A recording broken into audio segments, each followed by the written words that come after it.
The frontier was not a place of thunderous adventure in its daily rhythm.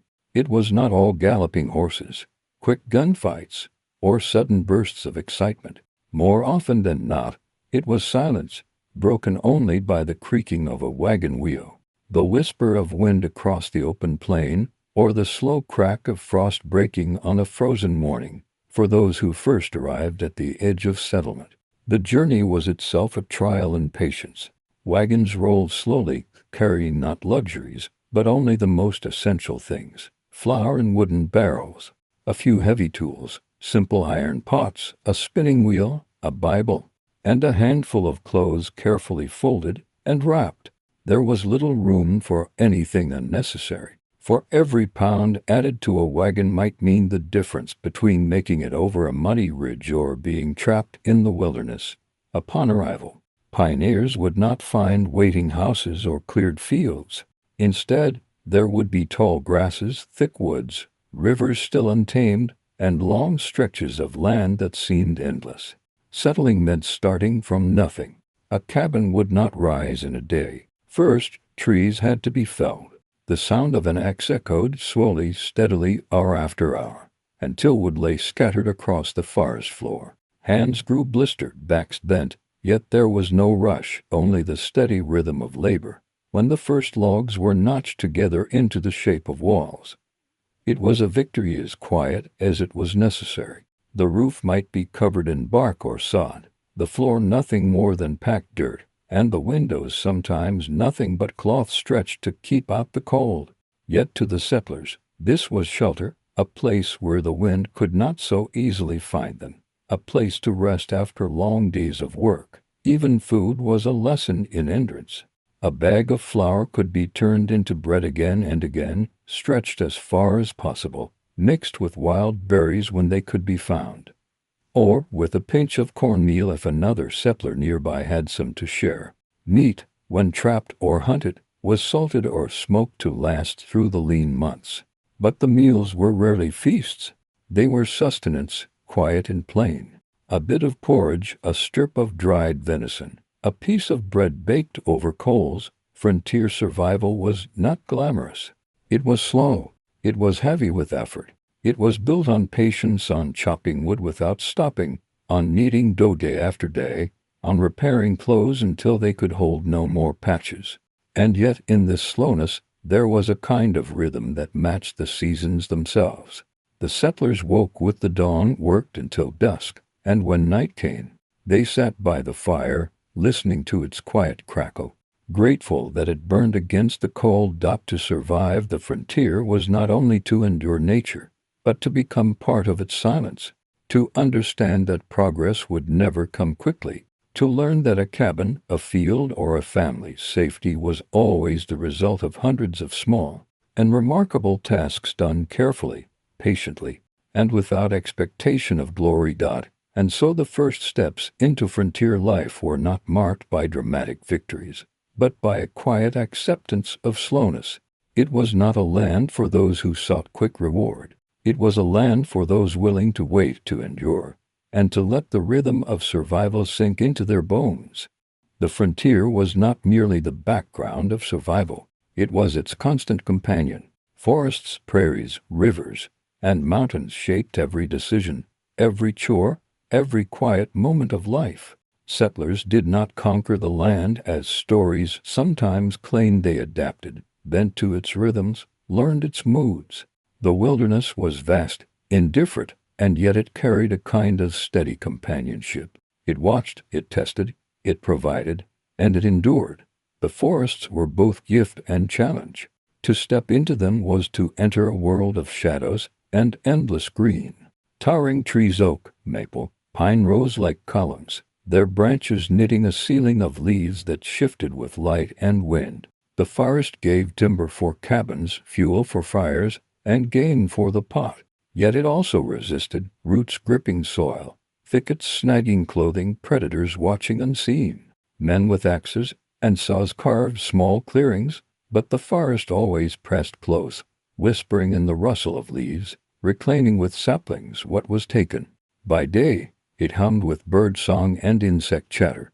By night, It deepened into silence broken only by the call of owls or the distant howl of wolves. The prairies stretched in endless seas of grass, rippling under wind like waves. Here, the horizon seemed impossibly far, the sky enormous, the air unbroken by tree or hill. The prairie gave space for crops, rich soil for plows, and open range for grazing. Yet it also gave loneliness.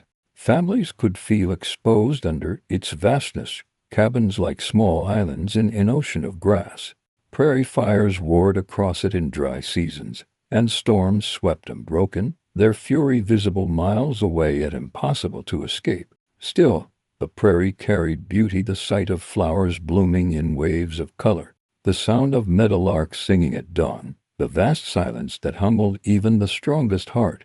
The rivers were lifelines. They gave water to drink, fish to eat, and paths to follow. Settlers built cabins near streams when possible, their steady murmurs becoming part of daily life. Children played at their edges. Women washed clothes in their currents. Men fished with lines or set traps along their banks.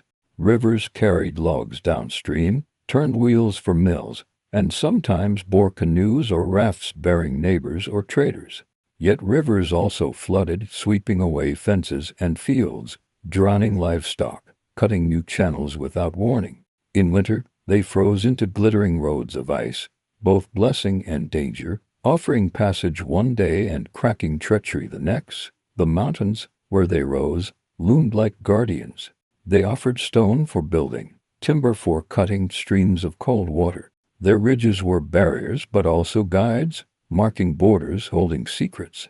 Trails wound through them, narrow and steep, carrying settlers, hunters, and traders across. The mountains tested endurance, but also sheltered life, valleys rich with sorrow, caves that promised storage or refuge, slopes filled with herbs and berries. Their presence reminded families that the land was older, larger, and mightier than any single generation. Everywhere, the weather gave the land shifting character. Sunshine warmed fields and coaxed growth. Rain nourished but also turned roads to mud. Snow blanketed, silenced, and preserved. Wind carried scents, warnings, and songs. Settlers became readers of clouds, watchers of winds, listeners of bird calls. A change in air pressure, a halo around the moon, a sudden quiet in the forest, these were signals, as clear as words. The landscape spoke constantly. Survival depended on learning its language. In quiet moments, families came to see the land not only as labor but as beauty. A dawn mist curling over meadows, the glitter of frost on fence rails, the hush of snow falling through pine boughs. The way stars filled the sky unbroken by town lamps or city smoke. These sights softened the hardness of work, reminding settlers that though the land was stern, it was also endlessly generous in its beauty. The frontier landscape was not an enemy to be defeated nor a treasure to be consumed. It was a presence to live with, sometimes harsh, sometimes gentle, always immense. Families learned humility before it, gratitude within it, and patience because of it. In the end, the land endured long after cabins fell and fields overgrew. But for those years of settlement, it was both challenge and companion, silence and song. On the frontier, travel was never easy. Distances that today take hours once demanded days, weeks, or months. To move across the land meant entering into long patience, where every mile was earned by sweat, endurance, and careful planning. Roads were not smooth ribbons but rough tracks cut by wheels and hooves, softened by mud in spring, hardened by dust in summer, buried in snow come winter. To travel was to gamble on weather, on luck, on the strength of animals, and on the durability of the human body. On foot, the journey was slow but sure. Men carried rifles, packs, or tools slung over shoulders, boots wearing thin against rocks and roots. Women walked beside wagons, infants in arms, older children clinging to skirts or carrying baskets of kindling or food. Shoes wore out quickly, and bare feet were common in summer, soles toughened by necessity. Journeys on foot meant endurance, one step after another. The world measured not by miles, but by how many rivers crossed, how many hills climbed, how many nights until the next settlement. By wagon, families carried their lives. Wooden wheels creaked, iron rims groaned, canvas covers billowed against wind and rain. Wagons carried barrels of flour, sacks of beans, tools, bedding, precious keepsakes, and children too small to walk far. Oxen were prized for their strength and patience, though their plodding pace tested the most eager traveler. Horses moved faster but tired sooner, while mules offered a compromise of stubborn strength. The wagon was both home and burden, a moving cabin across endless land. Broken wheels, snapped axles, drowned animals in rivers, all were common trials. Repair was constant, every journey a test of ingenuity as much as stamina. By river, travel took a different form. Canoes glided silently along wooded banks, carrying hunters or traders with furs. Flatboats, rafts, and keelboats moved families and goods downstream, though the return upstream was harder, often requiring poles, ropes, or towpaths. Rivers were both highways and hazards. Swift currents overturned boats, sudden storms capsized loads, spring floods carried off precious cargo. Yet rivers remained essential, their waters bearing people and goods farther than any road could yet reach.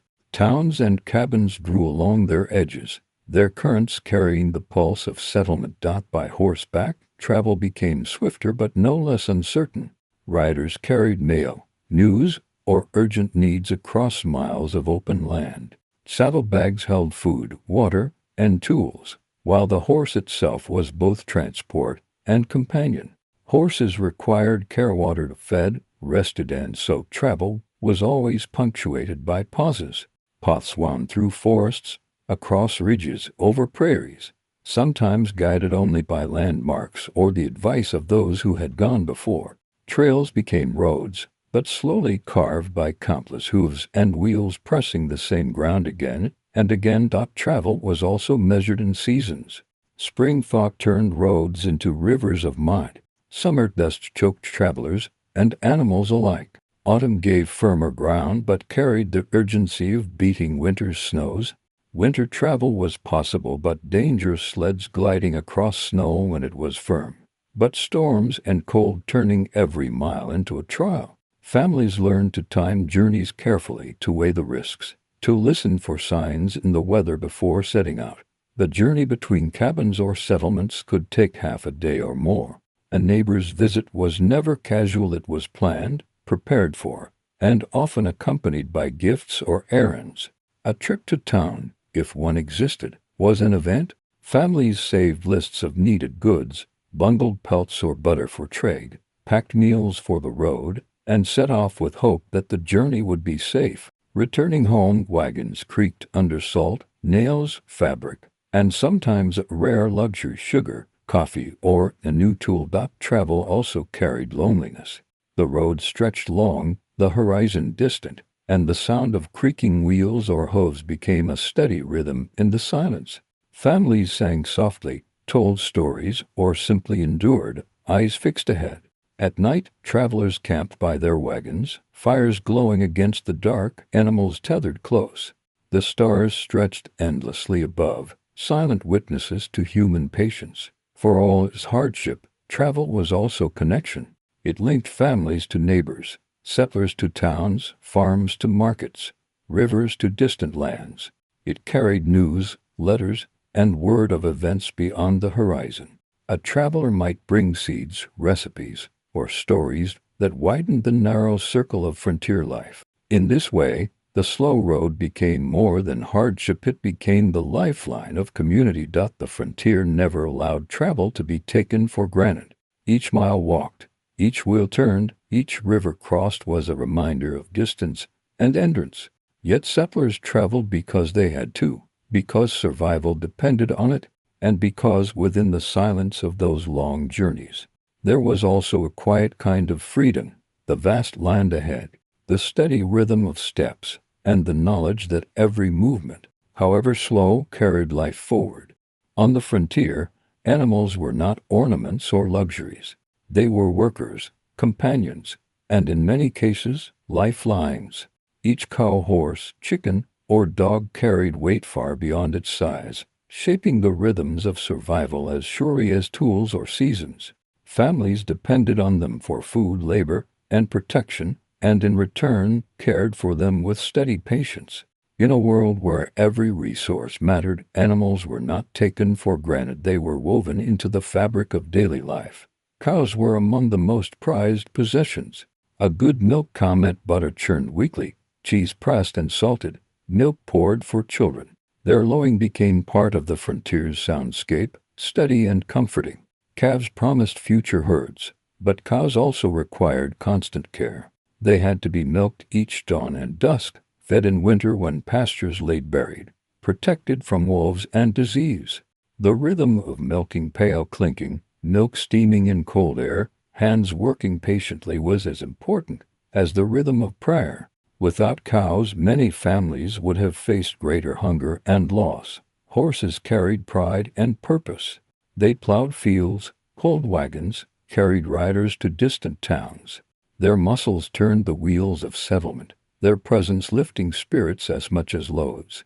A good horse was wealth, speed, and companionship, yet they were vulnerable. Two injuries, exhaustion, or theft could break a family's fortunes. Settlers brushed them carefully, shoed them when possible, and fed them even when grain was scarce. For without the horse's strength, survival slowed to a crawl. Oxen, slower but sturdier, were often the backbone of work. Patient and steady, they pulled heavy wagons across mud and snow, plowed fields with quiet determination, and endured what horses could not.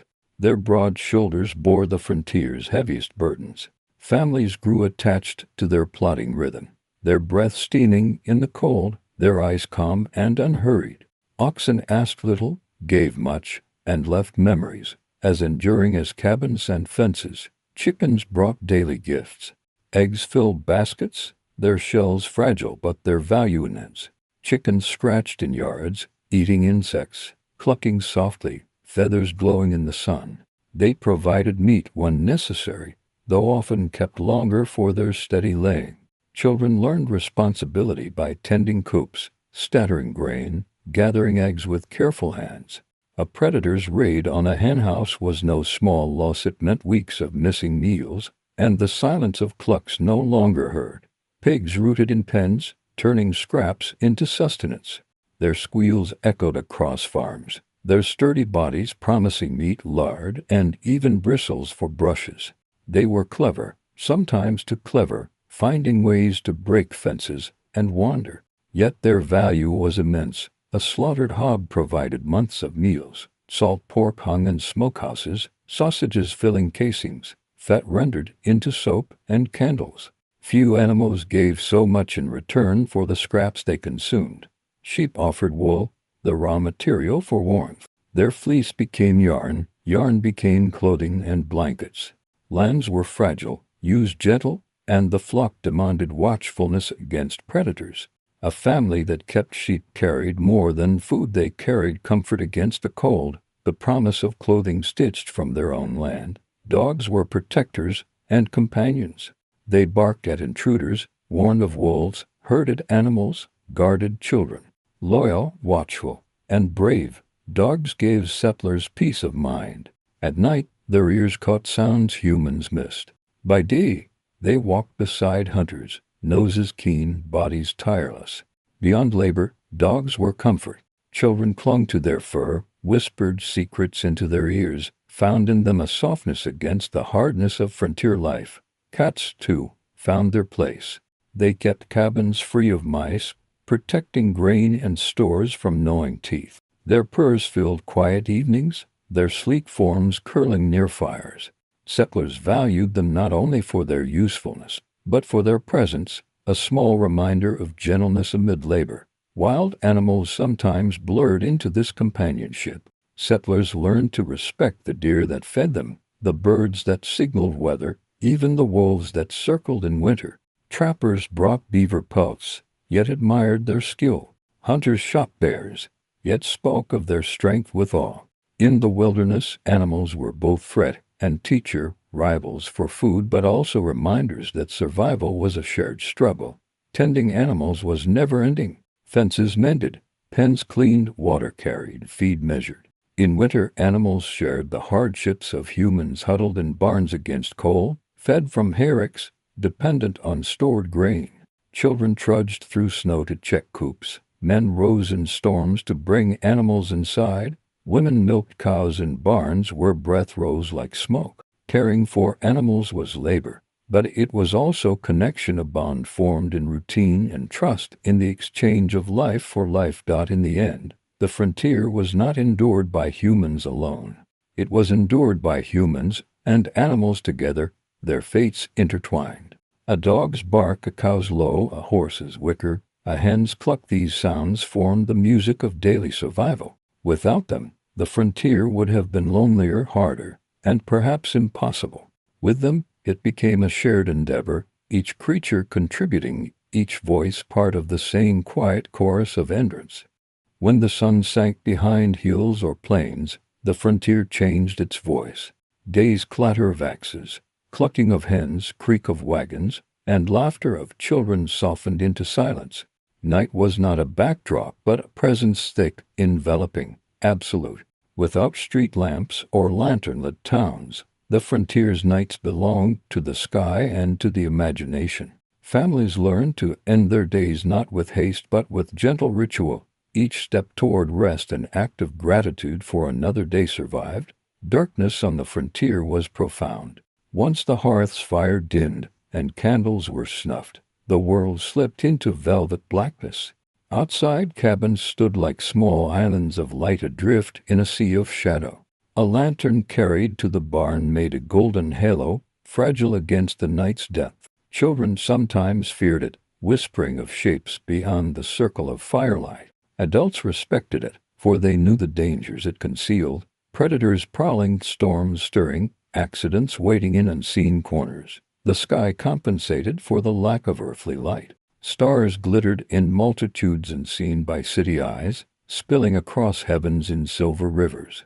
The moon, when full, bathed cabins, fields, and forests in pale glow, shadows stretching long and strange.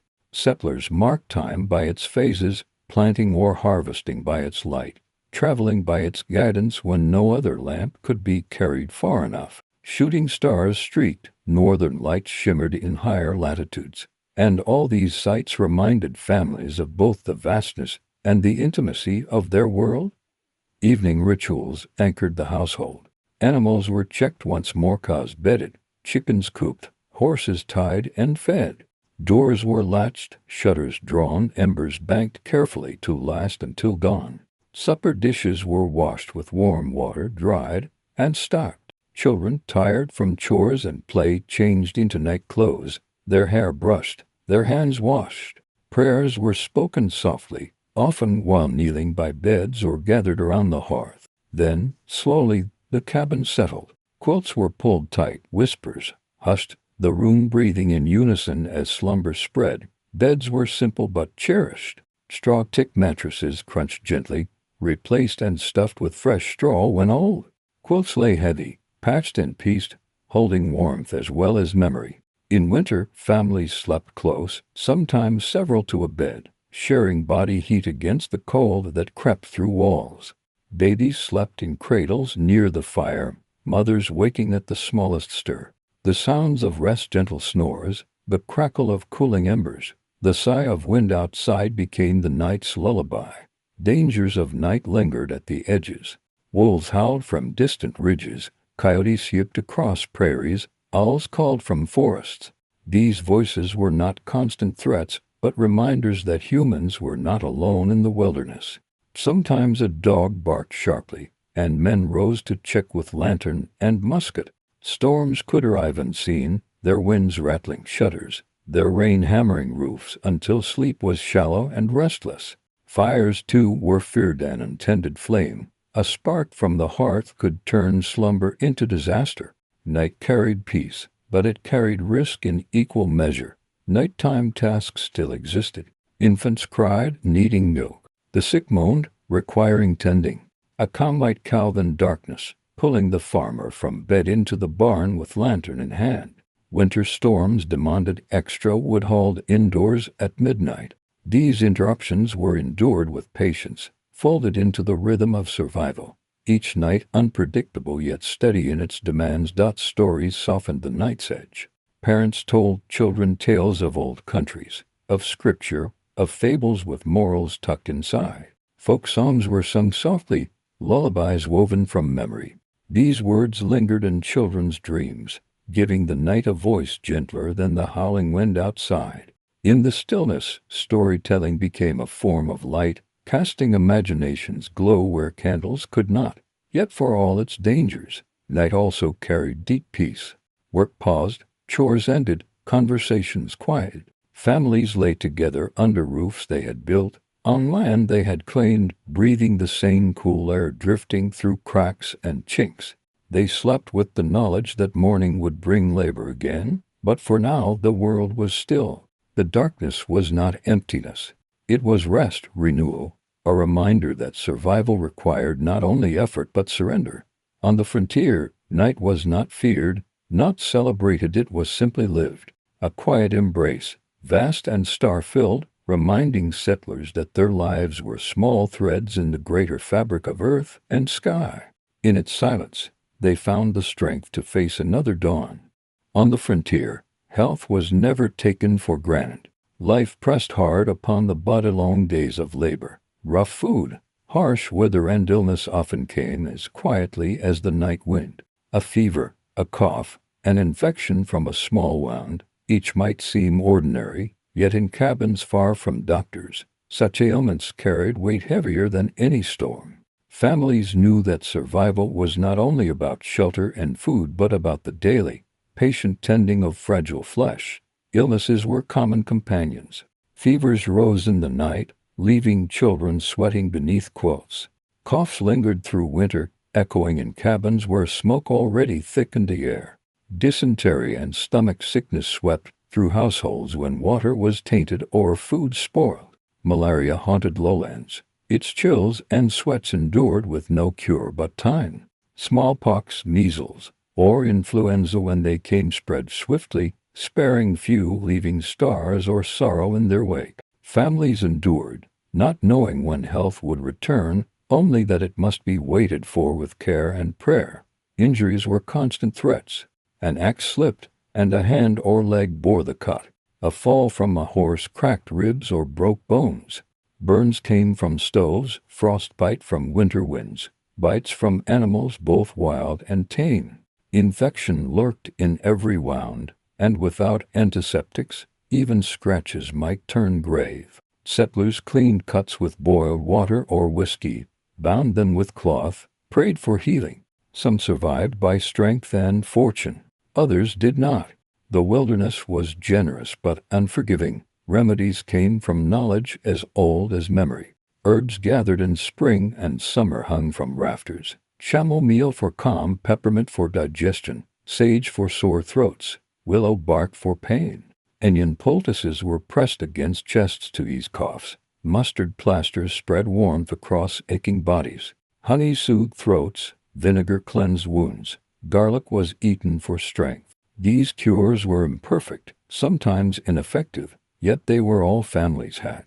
To know which plant healed and which harmed was as important as knowing how to split wood or plant corn. Women often served as healers. Mothers, grandmothers, and midwives carried the memory of remedies, teaching daughters what leaves to steep, what roots to dry, what teas to brew. Their hands mixed salves from lard and herbs, pressed poultices warm against wounds, whispered prayers as they worked. Birth was especially their domain, a dangerous passage for mother and child alike. With few doctors near, women relied on experience, courage, and faith to bring new life into the world. Each safe delivery was a victory. Each loss was grieved in silence. Doctors, when present, were rare and costly. They rode long miles on horseback, carrying saddlebags of tinctures, scalpels, and books. Their medicines, laudanum, quinine, calomel, or bleeding instruments, were both trusted and feared. Families called them when illness seemed beyond their reach, but often they relied first on neighbors, remedies, and prayer. The doctor's arrival was a moment of hope, yet outcomes were uncertain. On the frontier, medicine was as much endurance as science, faith intertwined with healing. Families prayed over the sick, read scripture at bedsides, and trusted that survival or loss lay in God's hands. Ministers visited when possible, offering comfort, reading psalms, and helping families bear grief. For many, prayer was as potent a remedy as herbs, a way to steady the spirit when the body faltered. Illness shaped community bonds. Neighbors walked miles to sit at sick beds, to bring broth, to help with chores while families tended the weak. Graves were dug by many hands, funerals spoken in soft voices, hymns sung with tears.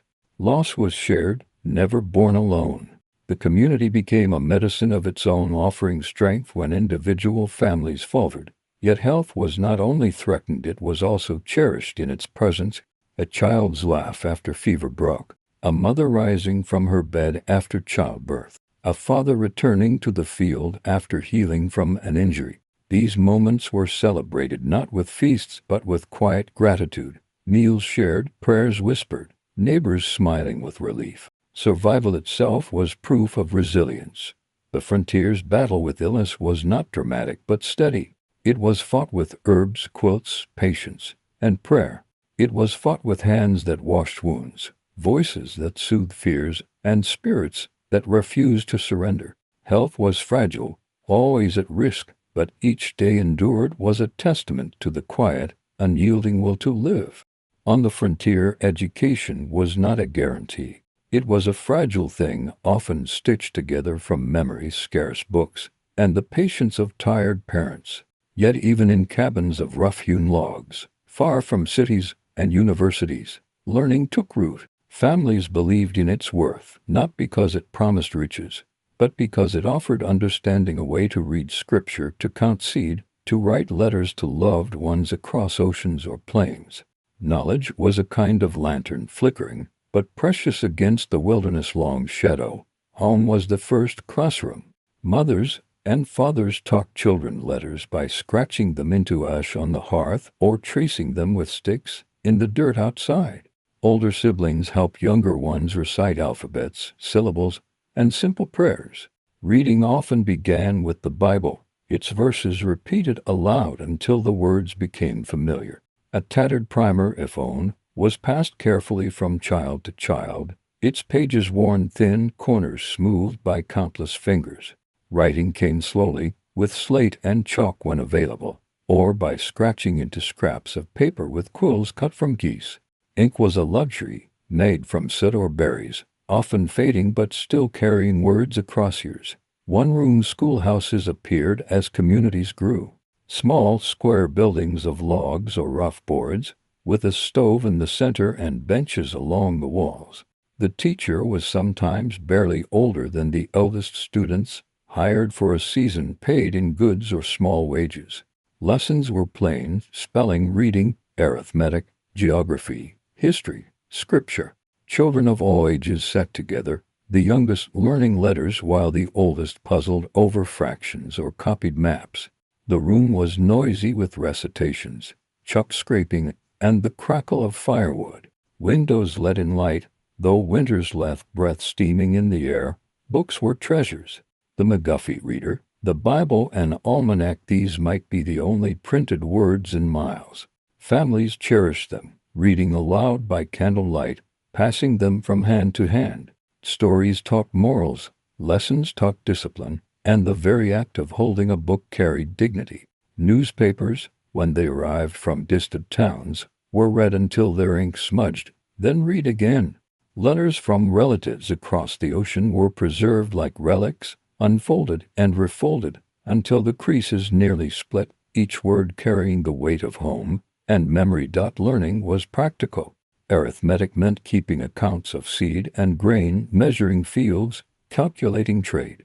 Geography was not only maps, but the knowledge of rivers, trails, and towns. Writing meant recording births, deaths, and recipes. Reading gave strength in worship, the ability to follow scripture, and the comfort of hymns sung from printed lines. Education was not abstract, it was survival sharpened by knowledge. Teachers lived within the same hardships. They boarded with families, moving from house to house, working for food as much as wages. Some were stern, ruling with rods and strict recitations. Others were gentle, encouraging with patience.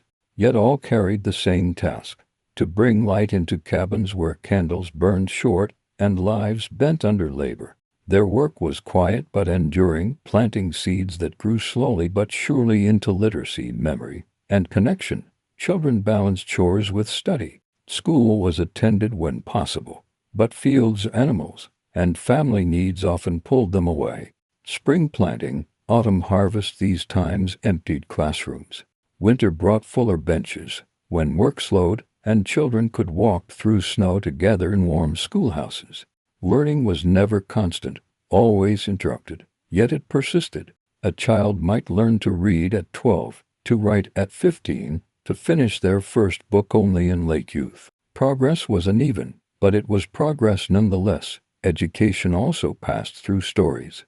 Parents told tales of old countries, of ancestors, of lessons learned through struggle. Neighbors shared histories of settlement, of wars, of journeys across seas. These oral traditions carried wisdom alongside entertainment, teaching children values, courage, and humility. A story told by firelight became as much a lesson as words on a page. In the quiet of evenings, children bent over slates or books, candlelight flickering across their faces. Parents looked on, weary from labor, yet proud. To see a child write their name, to hear them read aloud, to know that knowledge was growing, this was joy as real as a full cellar or a warm hearth. On the frontier, education was never grand, never easy. It was slow, uneven, fragile, but it was also enduring. In every cabin where a child traced letters in ash, in every schoolhouse where voices recited verses, in every story passed by firelight, the flame of learning was kept alive. And that flame, though small, lit the path through wilderness as surely as any lantern in the night. On the frontier, survival rested not only on fields and herds, but also on skill. A farmer might plow, a mother might spin, but when iron broke, when wood split, when grain needed grinding, it was the tradesman who turned labor into lasting strength. Their work was rarely grand, often hidden in smoke and sweat, yet every settlement depended on their knowledge. Without them, cabins leaned, wagons failed, plows dulled, and life itself grew harder. The blacksmith was at the heart of nearly every community. His forge glowed red even in the darkest winters, sparks rising like fireflies in the smoky air. With hammer and anvil, he shaped iron into tools, nails, hinges, horseshoes, axe heads, and cooking pots. Farmers came with plows worn thin, hunters with broken traps, travelers with bent wagon rims. Each problem met his steady rhythm, metal heated, struck, cooled, and reborn. The sound of hammer on iron echoed through villages and forests alike, a music of survival. Blacksmiths carried strength not only in muscle but in patience, for every strike was measured, every shape coaxed slowly into being. The miller harnessed the power of rivers and wind. His millstones turned endlessly, grinding wheat, rye, or corn into flour. Families brought sacks of grain, waiting as stones rumbled. Dust rose, and fine powder spilled into barrels. The mill was both industry and gathering place. Neighbors met there, news exchanged alongside flour. The miller knew the currents, the gears, the delicate balance of stone against stone. His work fed households as surely as farmers' fields, transforming raw harvest into daily bread. The carpenter built the bones of frontier life. With saws, chisels, and planes, he turned rough logs into cabins, barns, wagons, and furniture. Every joint fitted, every board smooth, every beam set firm. His work sheltered families from storms, held hay above ground, carried tools across fields. Chairs, tables, cradles, all bore the marks of his hands. Even coffins came from his skill, reminders that in joy and sorrow alike, wood shaped by patience carried families through. The cooper made barrels humble but vital. Water, flour, salted meat, pickles, cider, all found safety in wooden casks bound by iron hoops. His work demanded precision, for a barrel that leaked wasted precious stores. Travelers packed wagons with his casks. Merchants rolled them into boats. Families stacked them in cellars. A good cooper's barrel was as trusted as a neighbor's word. The tanner and cobbler carried the craft of leather. Hides from hunts or slaughter were scraped, soaked, stretched, and tanned into usable skin. From them came shoes, belts, harnesses, and saddles. Cobblers' benches bore rows of awls and lasts, stitching soles that wore thin from endless miles. To walk barefoot in snow or rock meant suffering. To wear well-made boots meant strength. The smell of leather, sharp, earthy, was as familiar as smoke or bread. The weaver and seamstress gave clothing its shape. Wool, flax, or cotton spun into thread, thread woven into cloth, cloth cut and sewn into garments. Needles flashed by firelight, hems were mended, patches layered upon patches. Clothes were not fashion but armor, protecting against wind and snow. A well-stitched coat, a sturdy quilt, a warm pair of mittens, each was a craft as valuable as any tool forged in iron. The wheelwright gave motion to the frontier. His wheels carried wagons across mud, dust, and stone. Spokes fitted tightly, rims bound with iron, hubs greased for long journeys. Without his work, wagons faltered, families stranded, goods lost. Every groan of a wheel spoke of his craft, every smooth turn a silent praise. The midwife, though not counted always as a trade, was perhaps the most essential craft of all. With steady hands and calm voices, midwives delivered children into the world. Their knowledge came not from books, but from experience, years of helping, years of learning. They carried herbs, cloths, whispered prayers, and the courage to face birth's dangers. Every child safely born was her craft's masterpiece. Every life saved her unspoken triumph. Tradesmen and women often traveled between settlements, their services carried by word of mouth. Payment came in flour, pork, cloth, or labor, for money was scarce. Yet their skills were valued higher than coin, for a repaired plow or sturdy barrel meant survival itself. Their work, though practical, was not without art. A finely forged knife, a carefully carved chair, a quilt stitched with care, these held beauty within necessity, proof that even in hardship, the human urge to shape and adorn endured. In the silence of nights, their tools rested. In the dawn, they worked again. Each craft echoed with patience, shaping not only objects but communities. Blacksmiths' sparks, millers' rumble, carpenters' saw, coopers' hammer, these were the hidden music of the frontier. Without it, the wilderness might have remained unbroken. With it, life pressed forward, steadied by skilled hands and quiet endurance. On the frontier, communication was not quick, nor was it certain. News did not arrive in minutes, nor even in days. It traveled on horseback, in wagons, by riverboats, or simply by neighbors' tongues. Every letter, every word carried across distance was fragile and precious. To live on the frontier was to accept silence, long stretches without news, and the patient endurance of waiting. Letters were lifelines. A folded sheet of paper carried across miles bore the voice of distant family or friends. Ink faded, words uneven, yet every sentence held weight. Letters from across the ocean might take months, their news already old but still cherished. Families read them again and again, until paper softened and creases nearly split. A letter told of births, deaths, harvests, wars, and whether it was memory and connection pressed into paper. Many settlers stored such letters carefully, tucked into Bibles or boxes, reminders that though distance was vast, ties endured. Writing a letter was an act of labor. Ink was made from soot or berries, quills sharpened from geese, paper scarce and dear. Families chose words carefully, for each page was precious. Children signed their names with pride, parents wrote of crops and health, elders sent blessings. Letters carried love, longing, advice, and sometimes only a single assurance, "We are well." To send one was to reach across silence, trusting it would find its way. Messengers were often neighbors. A family traveling to town might carry letters for others, delivering them with care. A peddler might arrive with scraps of news, or a preacher bring word from another settlement.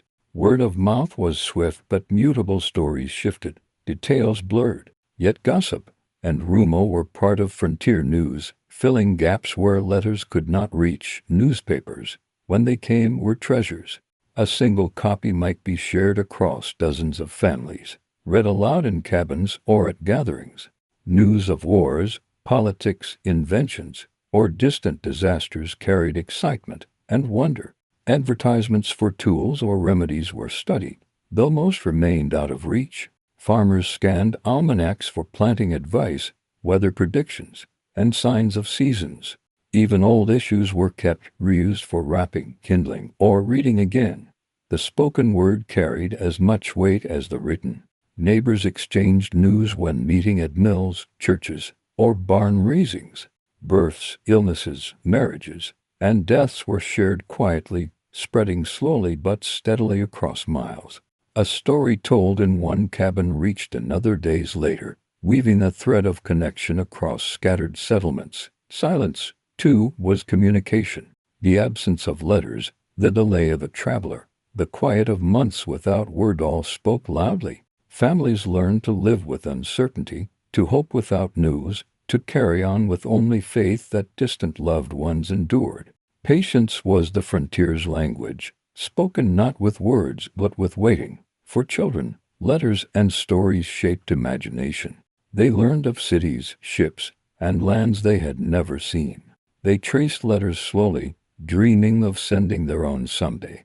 A newspaper's illustration of a train, a steamboat, or a faraway battle opened worlds beyond the horizon. Communication was not only survival, it was expansion of thought. A reminder that the frontier was part of something greater. In quiet evenings, by firelight, letters were read aloud, their words filling the cabin with distant voices. Parents smiled, children listened wide-eyed, elders nodded in memory. Then the letters were folded again, tucked away safely, as if the paper itself carried warmth. On the frontier, communication was slow and certain and fragile, yet it was also enduring. Each word, written or spoken, carried hope across miles of wilderness. In the silence of waiting, settlers learned that even the faintest voice, whether scratched in ink or spoken by a neighbor, was enough to remind them they were not alone. On the frontier, coin was rare. Paper money traveled slowly, gold and silver more slowly still. Most families lived not with purses full of currency, but with cellars full of food, barns of animals, and shelves of tools. Exchange was not measured in dollars but in need. Barter, quiet and steady, became the true economy, a system of trust where promises mattered as much as goods. Food was the most common currency.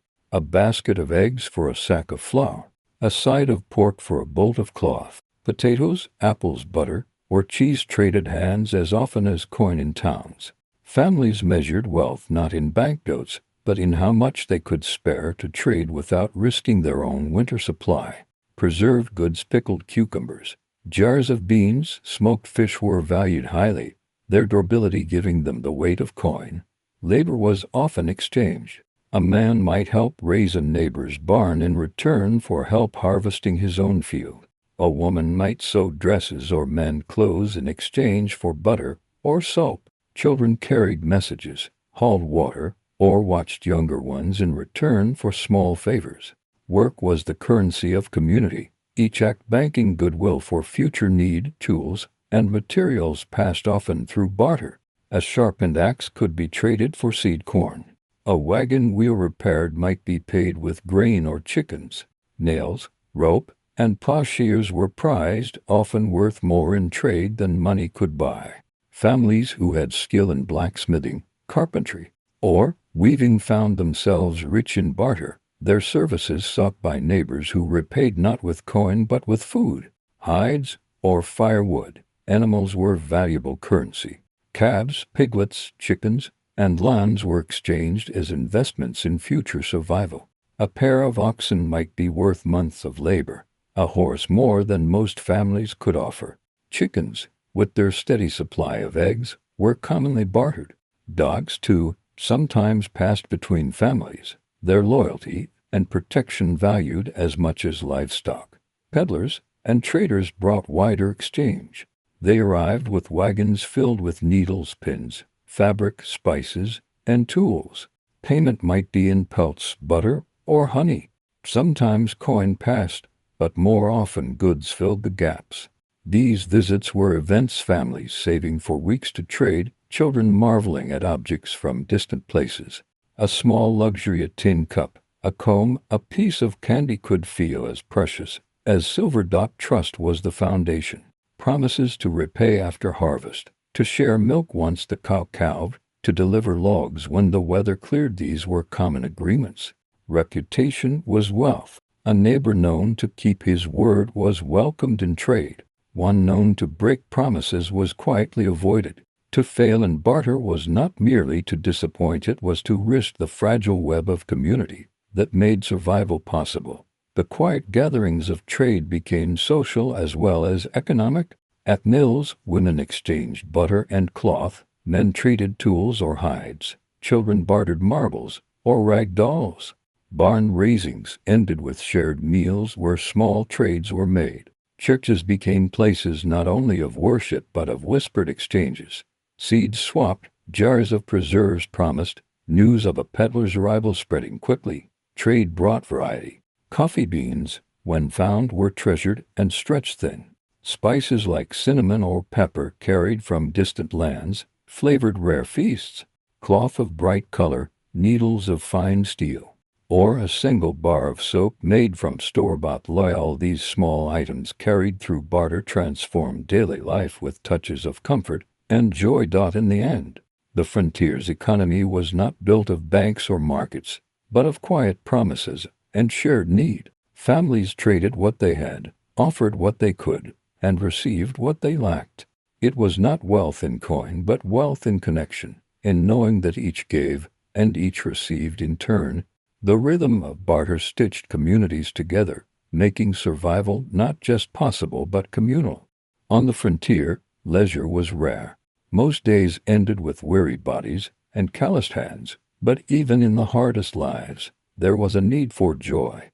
Celebrations, songs, and small games were threads of brightness woven into the rough fabric of survival. They did not erase hardship, but they softened it, reminding families and neighbors that life was more than toil. Music was the most common joy. A fiddle carried across oceans or purchased from a traveling peddler became the heart of gatherings. Its strings, drawn by bow, filled barns, cabins, and open fields with rhythm. Families danced on swept floors, boots thumping, skirts twirling, laughter rising. Songs from Ireland, Scotland, Germany, or Africa mingled and blended, creating new rhythms that belonged to the frontier itself. Voices joined in hymns, ballads, or playful songs, the harmony imperfect but heartfelt. Even when no instrument was near, hands clapped, feet stamped, voices carried tunes into the night. Dances and socials marked special times. A barn raising often ended with fiddles and reels, neighbors celebrating a day's work with music and food. Quilting bees, where women stitched fabric into warmth, gave way to laughter and stories once the work was done. Corn husking parties brought young men and women together, teasing and joking as they worked, searching for the rare red ear of corn that earned a playful kiss. These were not luxuries, but vital moments of release, easing the constant grind of labor. Games filled evenings. Children played tag in meadows, rolled hoops, or tossed balls of rags. Marbles clicked in the dust, wooden tops spun across floors, sticks became horses or swords in make-believe adventures. Adults joined in simpler games, two-card games like whist or euchre, checkerboards carved into tables, riddles told aloud by firelight. The laughter of games carried easily in cabins where silence otherwise reigned. Storytelling was leisure of its own. Neighbors told tales of old homelands, of ancestors' courage, of spirits said to haunt forests or streams. Folk tales carried morals, warnings, or humor, their lessons mingling with entertainment. Children listened wide-eyed, holding blankets close, whispering questions long after candles were blown out. Stories connected generations, keeping alive memories older than the land itself. Holidays were celebrated with modest but heartfelt joy. Christmas meant evergreen boughs hung over mantels, candles lit bright, perhaps a rare sweet treat like gingerbread or dried apples. Easter brought hymns, new dresses sewn from precious cloth, and shared meals. Independence Day, where it was marked, meant gatherings, speeches, and sometimes fireworks carried from towns. Harvest festivals were the most natural celebration, tables filled with food, neighbors sharing, songs rising into crisp autumn air. Leisure often meant neighbors. Solitude was broken by visits, travelers welcomed with meals, news, and stories. Hospitality was a form of celebration, a way to remind each other that though cabins stood far apart, no one lived entirely alone. Coffee boiled for guests, pies baked, and fires burned brighter when strangers or friends stepped through the door. Even the smallest joys carried weight. A child receiving a new slate, a woman embroidering flowers onto plain fabric, a man carving a whistle or toy in quiet moments. These simple acts filled life with softness.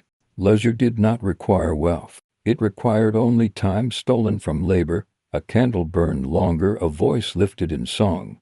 On the frontier, joy was never wasted. It was not separate from survival, it was part of it. Music gave strength to tired arms. Games gave laughter to weary hearts. Celebrations bound neighbors into kinship. In a world where every day was labor, leisure became proof that families were not only surviving but living, carrying beauty as well as endurance into each season. On the frontier, death was never far. It came quietly, sometimes suddenly, and always with weight. Illness, accident, childbirth, storms, hunger, all could take a life without warning. Families lived with this nearness not in fear, but in acceptance. Death was not a stranger. It was a neighbor present in every community, every family, every season. Yet though loss was common, mourning was never lessened. Each passing was marked with dignity, sorrow, and memory, carried gently into the life that followed. Burials were simple. When death came, neighbors gathered. Men took spades and dug graves, often in frozen ground or rain-soaked earth. The graveyard might be a small fenced plot near a church, or simply a shaded corner of the homestead, where stones marked family names across generations. Sometimes only a wooden cross stood, carved with initials and a date. In poor families, even that might be missing. The grave remembered only in stories, its place marked in memory rather than stone. Funerals were quiet affairs. A minister spoke when one was near, reading psalms, offering words of comfort. If no minister came, the eldest or most respected among neighbors read from Scripture, voice trembling but steady. Hymns rose softly, sung by those gathered, their notes carried by wind across fields or through forests. Prayers were spoken not for grandeur, but for peace, for the departed, for those left behind, for the strength to endure the days ahead. Death touched children deeply. A mother lost in childbirth, a father felled by accident, a sibling carried away by fever. Children learned young the fragility of life, but they also learned remembrance. Stories kept voices alive. Quilts carried the memory of hands that stitched them. Bibles bore names written in careful ink. In this way, even the young grew with the understanding that memory was a form of survival. Mourning was woven into daily life. Families wore black, or bands of dark cloth, as signs of grief. Meals were brought by neighbors, fields tended, animals fed, so that the bereaved might rest a few days. But work soon resumed, for survival could not pause. Mourning did not end with tears alone, it lived on in gestures. A candle lit, a hymn sung, a story retold. Grief was carried not loudly but steadily, like a stone in the pocket, present always, heavy but familiar. Death did not erase community. It strengthened it. Each funeral was a reminder of shared vulnerability, of the need for compassion. Neighbors comforted one another, offered hands in work, voices in prayer, food in baskets, presence in silence. The bonds of community deepened not only in work and joy but in shared sorrow. Memory endured in quiet ways. A chair built by a father sat by the fire long after he was gone. A quilt sewn by a mother warmed her children into adulthood. A story told by a grandparent was repeated by grandchildren to their own children. The frontier did not allow elaborate monuments, but it allowed remembrance in the ordinary objects of life, which became sacred in their endurance. At night, by firelight, families sometimes spoke of those they had lost, not in dramatic lament, but in soft recollection. Your mother sang this hymn, your grandfather planted that tree, your sister loved this quilt. In such words, the dead remained part of the living, their presence not erased but folded quietly into memory. On the frontier, death was not an interruption of life, but part of its rhythm. It was accepted, mourned, remembered, and carried forward. Families endured, not by forgetting, but by weaving memory into daily survival. In the silence of graves beneath trees, in the songs sung softly at twilight, in the objects touched daily by living hands, the departed remained. Once the first rough shelter had been raised, the true rhythm of frontier survival began to take shape. Life on the edge of civilization was not measured in great events, but in the slow repetition of necessary tasks. Day after day, from dawn to dusk, survival was written into the small details of ordinary work. A frontier morning did not begin with leisure. Long before the sun had fully lifted above the horizon, someone would already be stirring the fire. Ashes kept from the night before were carefully coaxed back into flame with dry twigs. Without fire, there was no warmth, no bread, no safety. Its soft glow was the first companion of the day, a promise that the cold darkness had ended. Water was always needed, and it was rarely near. A boy or girl might carry a wooden bucket to the nearest stream, returning with arms aching and boots damp. The bucket, heavy with water, was precious, for it would be used to cook, to wash, and sometimes simply to drink in small sips throughout the day. The sound of water sloshing in the pail was part of the ordinary song of survival. The animals, if the family was fortunate enough to have them, had to be tended before anything else. Chickens were released from their coop, scattering into the grass to search for insects. A cow was milked patiently, the steady sound of milk striking a tin pail echoing in the stillness of early morning. Horses, if there were any, were given hay or oats, their warm breath rising in the cool dawn. Only after these duties could the family gather to eat. The meal was simple, perhaps cornbread left from the day before, or a pot of porridge stirred over the fire. It was not a meal for pleasure, but for strength. Every bite mattered, for it was fuel for the long hours of labor that followed. The men and older boys would often turn to the fields or forests. Clearing land was an endless work, for trees seemed to grow faster than they could be felled. Roots tangled in the soil, refusing to release their hold. Stumps had to be dug out with sweat and patience. Rocks were lifted, hauled, and pushed aside. Each acre cleared represented weeks of toil, yet the progress was quiet, without fanfare. The women and girls turned to their own never-ending tasks, spinning wool into thread, weaving cloth, sewing garments, mending old ones until they could hold no more patches. Food had to be prepared, bread kneaded and baked, vegetables preserved for the long winter, butter churned with arms that grew worried but could not stop. Children too young for heavier work helped as they could, gathering eggs, fetching kindling, shooing birds away from the garden. Midday offered little rest. A quick meal, perhaps bread with a bit of cheese, or potatoes boiled and salted, was eaten not for indulgence but necessity. Then the work resumed. Each task seemed ordinary, even dull, but it was these very tasks that made survival possible. By dusk, when the sun slid low and shadows grew long, the family gathered once more. The animals were returned to shelter, the tools were put away, and the fire was fed again. Supper, often the same as breakfast and midday meal, was shared in silence or with gentle conversation. Outside, the wind stirred the grasses, carrying the scent of pine, earth, and wood smoke. And when the day ended, beds were not feathered or soft. They were straw mattresses, sometimes nothing more than blankets spread upon a wooden frame or the packed earth. Yet they were enough. After a day of work that never truly ended, even the hardest bed felt like rest. Frontier survival was not a story of single triumphs, but of repeated patience. Every day the same tasks, the same struggles, the same small victories. Each day added a stone to the foundation of endurance. And though the life was hard, in its very repetition there was a kind of peace, a steady rhythm that carried the settlers quietly through the seasons. Winter on the frontier was not only a season, it was an examination. Every jar, every sack, every smoke strip hanging in the rafters became a quiet promise made in summer and autumn. The truth of preparation revealed itself one slow evening at a time, when the wind shook the door, and the snow rearranged the world outside into drifts and white dunes.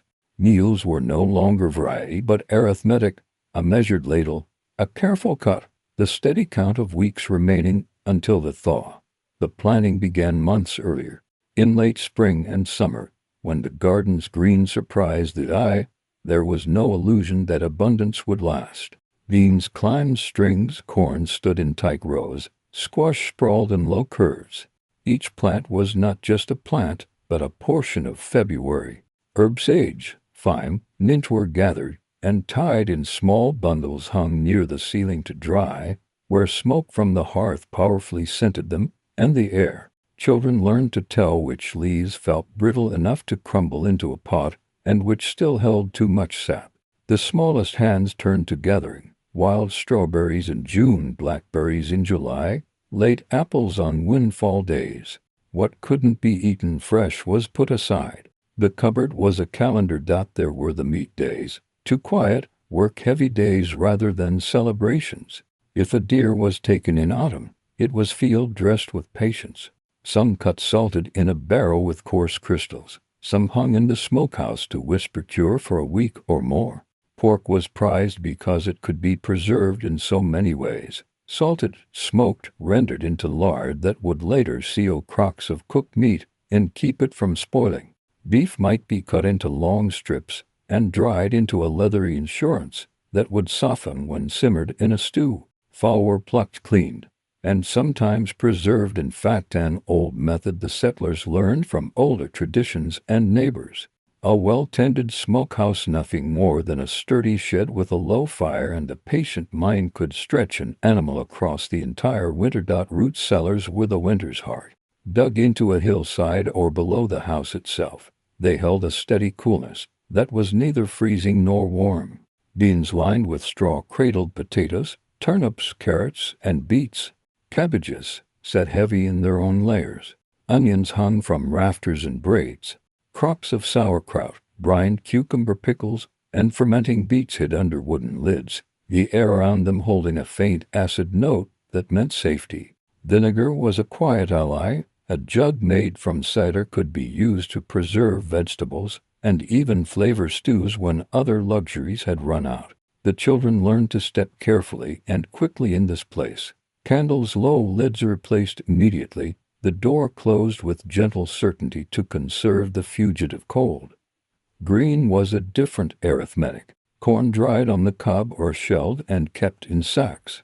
Wheat or rye, if the family were lucky to raise them, lay in barrels.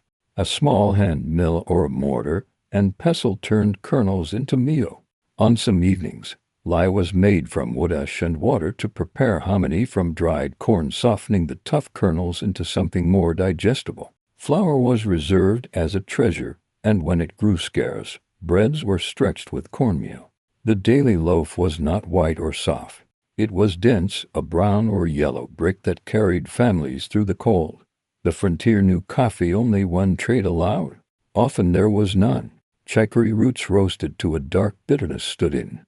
Sometimes barley or wheat was roasted and ground for a hot drink. Tea might be pine needles steeped for a sharp, resinous cup that brought needed vitamins.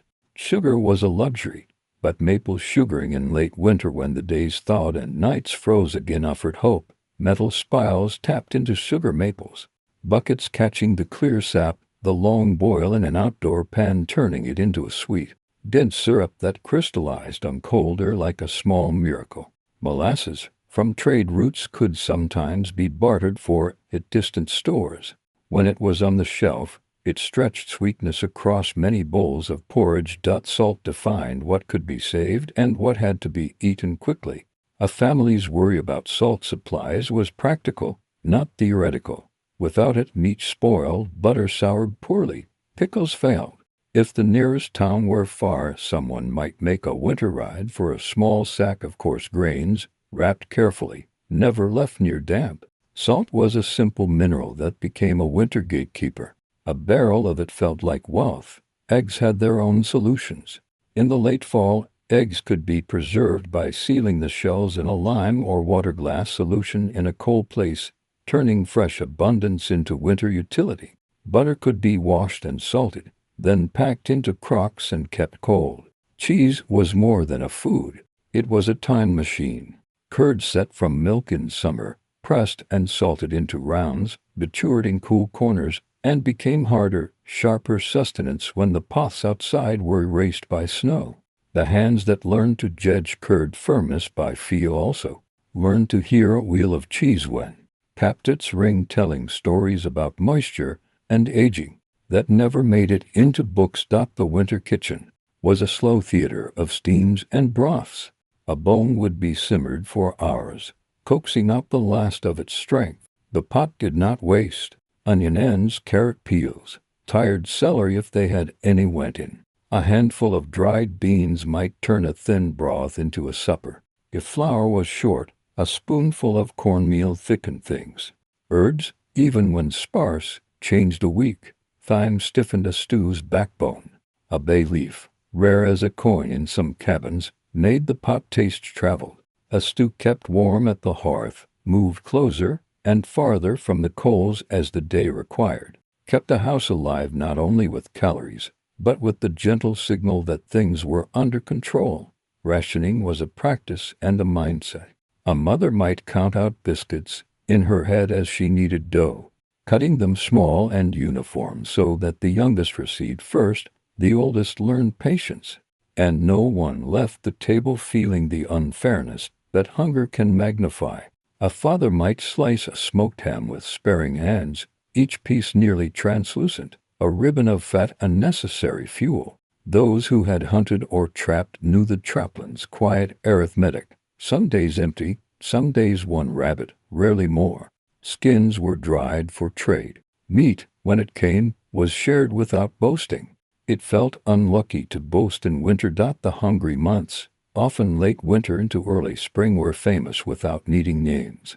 Barrels lightened, the potato bin showed its bottom straw, and even the smokehouse looked thin.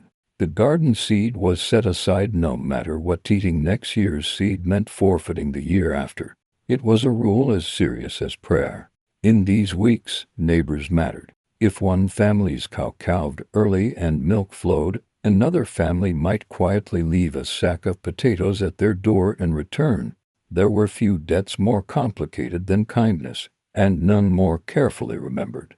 Tricks for survival came not from books, but from hands and people. Native neighbors taught settlers how to identify edible bark and cambium in emergencies, how to find cranberries overwintering under snow, how to harvest wild rice where lakes allowed, how to respect cycles so that taking today did not kill tomorrow. Pine pitch could seal, cattail roots could fill a belly. None of it felt heroic. It felt practical, often humbling. Every lesson that work became part of the family's memory and was passed to the youngest in small, plain sentences. On the frontier, tools were not conveniences, they were companions, each carrying the weight of survival in their silent steel and wood. A dull axe could mean hunger. A broken plow could mean failure. A family's inventory of iron and edge was often shorter than a page, yet each item was treated with a reverence usually reserved for wealth. For what else was wealth in a place where money had little meaning? Iron was a language, and hands learned it slowly, patiently, every day. The axe stood first among equals. Its head, forged by someone far away and carried at great cost, was wedged to a hickory handle shaped with care. An axe was not simply swung, it was read. Wood grain taught its own lessons. Some logs split sweetly, others twisted and resisted. Settlers came to know by sound whether the bite was true. The ringing crack of clean oak, the muffled complaint of elm. Edge was life, and so whetstone lived near the hearth, kissed by water, and turned patiently across the bevel. Sharpening was not a chore but a meditation. In each slow stroke, the settler kept tomorrow alive. Knives, too, carried their quiet authority. A single blade might serve to butcher meat, carve wood, slice food, and mend gear. Handles were smooth with years of sweat, blades shortened with each sharpening, until only memory remained. When a knife was passed from parent to child, it carried more than metal. It carried the lessons of care: never leave it wet, never strike stone, always wrap it safe. The saw was heavier, slower, but indispensable. Two-man crossed saws dragged rhythmically through trunks that no axe alone could conquer. The long song of saw teeth, back and forth, became a hymn of patience. Each stroke seemed small, but together they felled giants. Alone, one could use a shorter saw, pit saw, or hand saw, though at the price of greater labor. Even saw teeth dulled, and files were required, each tooth touched individually, set with pliers into a gentle awkward flare to keep the kerf wide enough. Filing saw teeth by lamplight was a job of trust. Trust that the angle was right. Trust that the next day's wood would fall without splinter or stall. The plow, when iron was available, was the bridge between wilderness and field. Drawn by ox or horse, it split earth that had never before felt the turn of a blade. Each furrow was a wound and a promise. Seeds would follow, crops would rise, food would come. But plowshares dulled on stones, cracked on roots, or bent under stress. To have a blacksmith nearby was fortune. To have none meant settlers learned to patch, file, and even improvise from scrap. Leather harnesses frayed, iron bolts loosened. Repair was not optional, it was survival. Not all tools were iron. Wooden mallet smalls and handles were shaped from ash and hickory, carved with the same knives. They were meant to serve. Ropes twisted from hemp or flax frayed and were mended by hand. Barrels, the silent keepers of water, flour, salt, and pickled food, were crafted by coopers when one could be found, or cobbled together with trial and error by those with no choice. Every hoop, every stave, every lid became a safeguard against loss. Sewing was the parallel craft to smithing. A needle was as important as a hammer. A woman's work basket was as much an armory as the woodpile. Thimbles shone from years of pressure. Thread was spun on wheels or dropped from spindles. Each stitch was not decorative but defensive, closing rents against wind and cold. Clothes were not fashion. They were armor stitched from scraps. Wool was patched with linen, linen with cotton, until the garment became a storybook of survival. Quilts spread on beds told similar stories, no square chosen for its beauty, but each piece binding a memory to warmth. Repair was constant. Iron cracked in frost, leather stiffened, wood split. Hands never rested idle for long. Evenings by the hearth were not leisure but opportunity. To whittle a new handle, to bind an old shoe, to twist cord, to carve a peg. Children learned these rhythms early: how to hold an awl, how to scrape sinew for thread, how to bind a joint tight with pitch. No one wasted anything. A broken barrel became a trough, a bent nail was hammered straight, a rag became stuffing. Nothing was truly discarded until it was beyond all imagination of use. And yet there was art, quiet and unspoken. A carved handle bore a curve that fit the hand just right. A patch on a shirt might show a tiny flourish of color. A spoon whittled from maple might be smoothed until it gleamed like polished stone. These touches were not for vanity. They were reminders that human hands crave beauty even when survival is the main pursuit.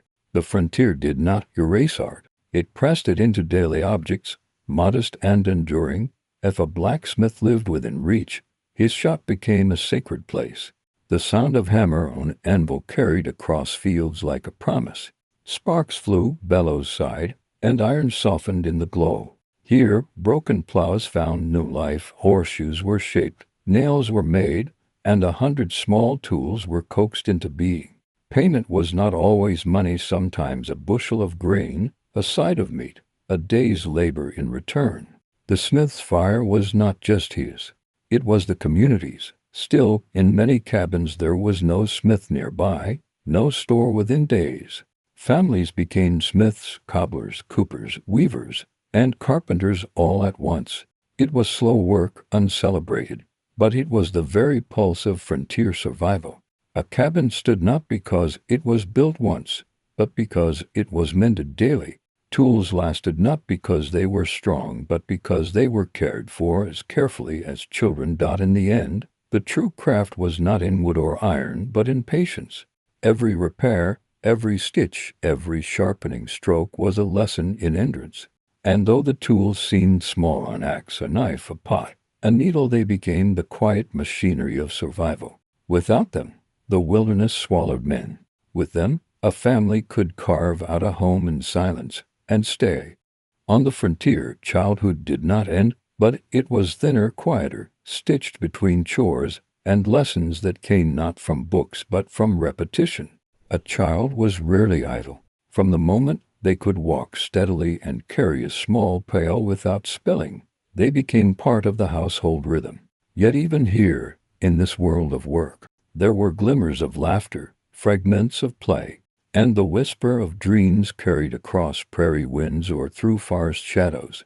The earliest tasks were small, but they mattered. A child fetched kindling, each stick gathered with serious effort, placed neatly by the hearth. They carried water in small wooden dippers from a bucket to the cooking pot.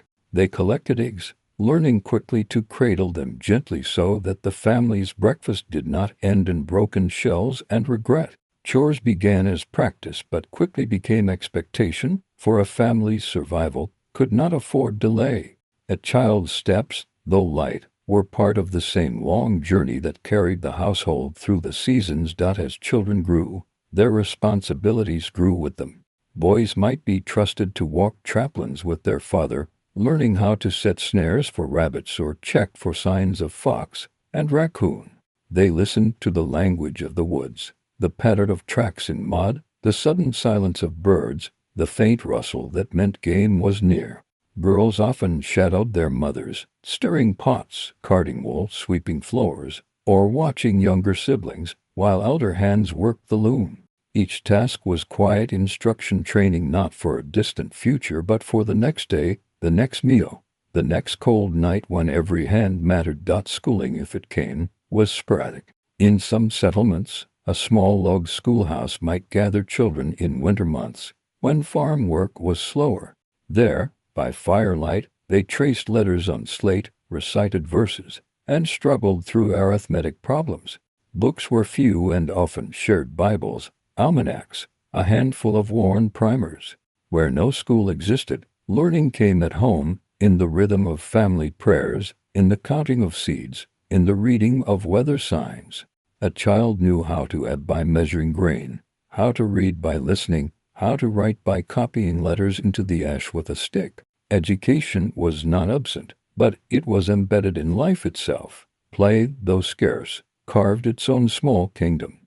A doll made from rags, stuffed with straw, stitched by a sister's hand.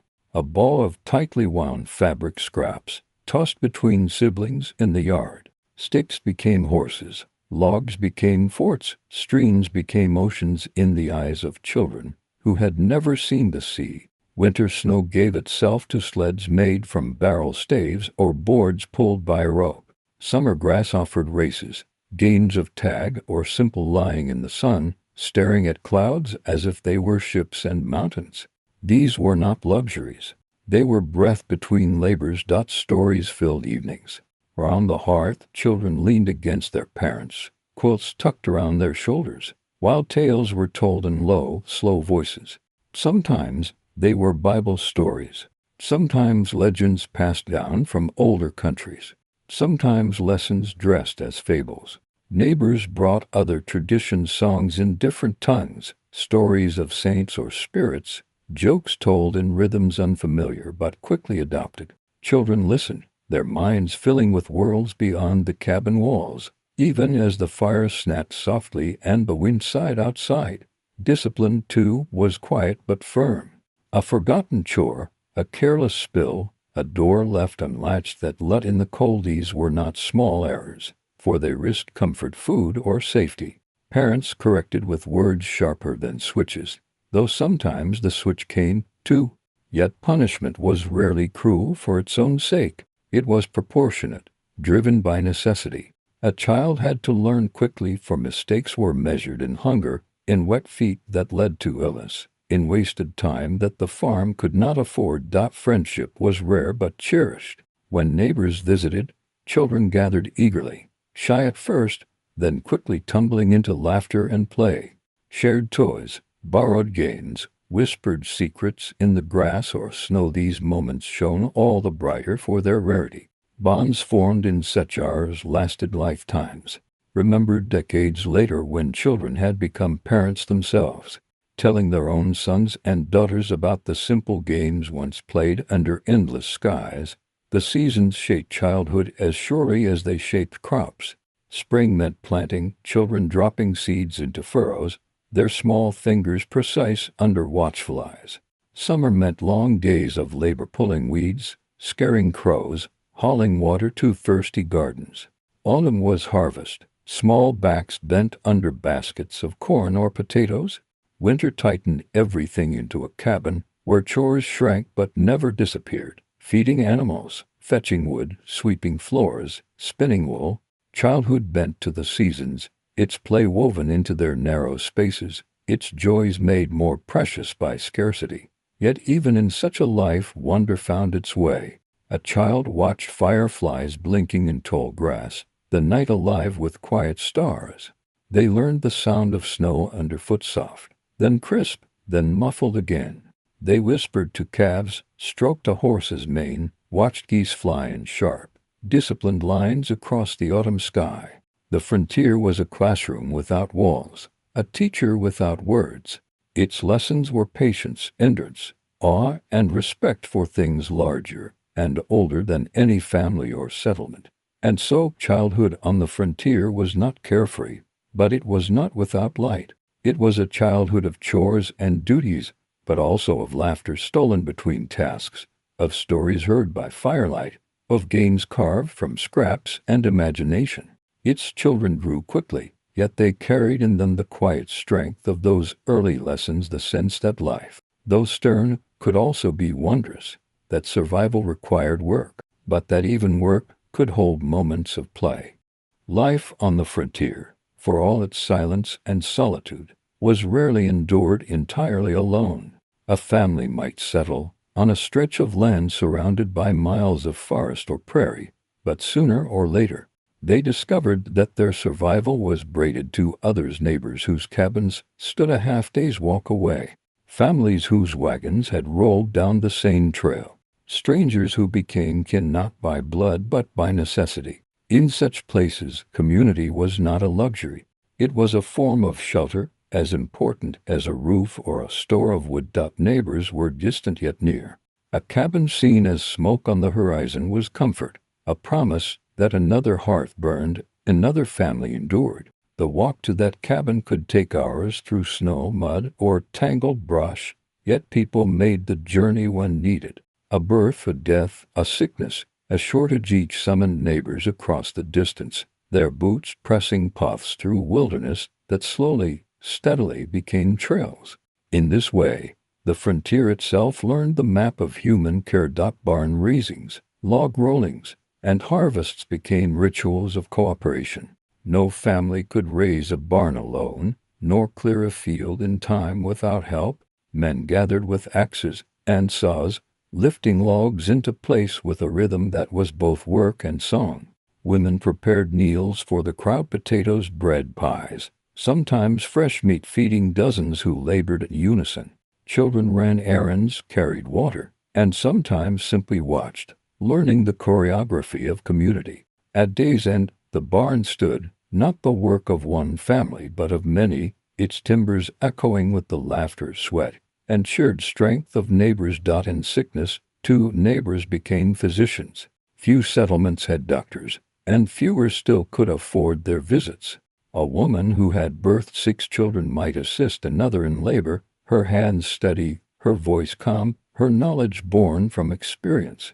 Herbs were gathered and shared: willow bark for pain, peppermint for upset stomachs, elderberry for fevers. Remedies passed from one household to another, each family adding to the collective memory of healing.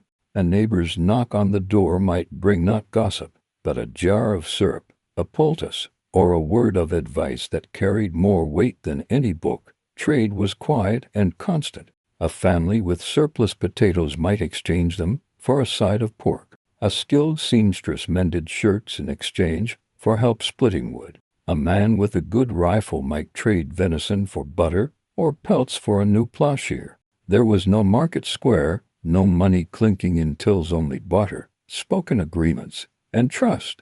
A promise was a kind of coin, and one's reputation was the bank. To break a promise was to exile oneself from the invisible net that held everyone upright. Community was also spiritual. Sundays, when they could be managed, drew families from scattered miles to a clearing, a schoolhouse, or the largest cabin, where a traveling preacher or simply the eldest man read scripture. Hymns rose, sometimes ragged, sometimes strong, filling the wilderness with sound that seemed to push back its emptiness. The gathering was not only prayer but reunion, a time to see friends, to exchange news, to remind each other that they were not alone in their struggles. Children played outside, running in packs larger than their own households ever allowed, their laughter carrying into the trees. Yet the frontier's community was not only joy, it was also burden. When a family fell behind, when crops failed, when illness struck, when a father was lost to accident or war, the others stepped in. Corn was planted by neighbors' hands, wood was stacked by borrowed axes, roofs were patched by willing arms. Not to help was unthinkable, for everyone knew their own turn would come. Charity was not charity at all. It was insurance, a mutual pact sealed in work and silence rather than signatures. Stories tell of quilting bees where women gathered with needles flashing in rhythm, gossip mingling with laughter, fabric scraps stitched into warmth. Of corn husking parties where neighbors sat in a circle, peeling back husks, racing for the rare red ear that granted a kiss or a laugh. Of dances held in cleared barns, fiddles scraping, boots thumping, candles flickering on rough beams. These moments were brief but treasured, a release from the grind of labor, a reminder that life contained joy as well as hardship. The frontier softened in such moments. For a while, the cabin was not only four walls, it was part of something larger, something stitched together by hands, voices, and shared breath. The wilderness was vast, but the bonds of community created islands of belonging within it. A shot across a field, a lantern waved in the night, the echo of a hymn in a bare schoolhouse. These were signals stronger than any fence. When storms came, whether blizzards, prairie fires, or floods, it was neighbors who answered first. Men formed lines to fight fire with shovels, women carried water in pails, children herded livestock to safety. Afterwards, when damage was measured and losses tallied, it was neighbors again who rebuilt, who shared seed, who opened their cellars and their hearts. In this way, the frontier's harshest lessons were softened by hands extended across the silence. Community on the frontier was not grand or loud. It was quiet, steady, woven from ordinary acts. A pie left on a doorstep, a log carried farther than one's own fence line, a borrowed tool returned sharper than before, a neighbor who walked hours through snow just to sit beside a sick and share the long watch of the night. These small gestures became the threads of survival, binding families into something stronger than solitude. The frontier was not only silence and patience, it was also danger, waiting in quiet corners of the land. Unlike the stories told in books or taverns, danger rarely came as sudden battles or grand clashes. More often, it arrived as a slow storm rolling over the prairie, as a wolf's shadow at the edge of firelight, as a slip of the axe that cut deeper than intended. Each peril was plain without spectacle, yet each tested a family's endurance in ways no tale of heroism ever could. Storms were among the frontier's fiercest visitors. On the open plains, clouds could rise in the west like dark mountains, their underbellies heavy with greenish light, their edges curling into silent threats. Families learned to read these signs. Laundry was pulled from lines, animals hurried to shelter, shutters closed, fires damped. When the wind came, it came not as a whisper but as a wall, shaking cabins, bending trees, tearing at roofs. Rain hammered like fists, lightning split the sky, and thunder rolled across the land as if announcing judgment. Inside, families huddled in silence, waiting for the storm to pass, each second stretched by the fear of collapse.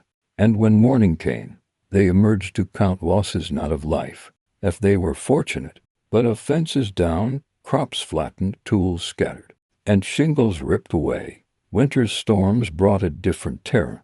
Blizzards did not roar with thunder but smothered with endless snow.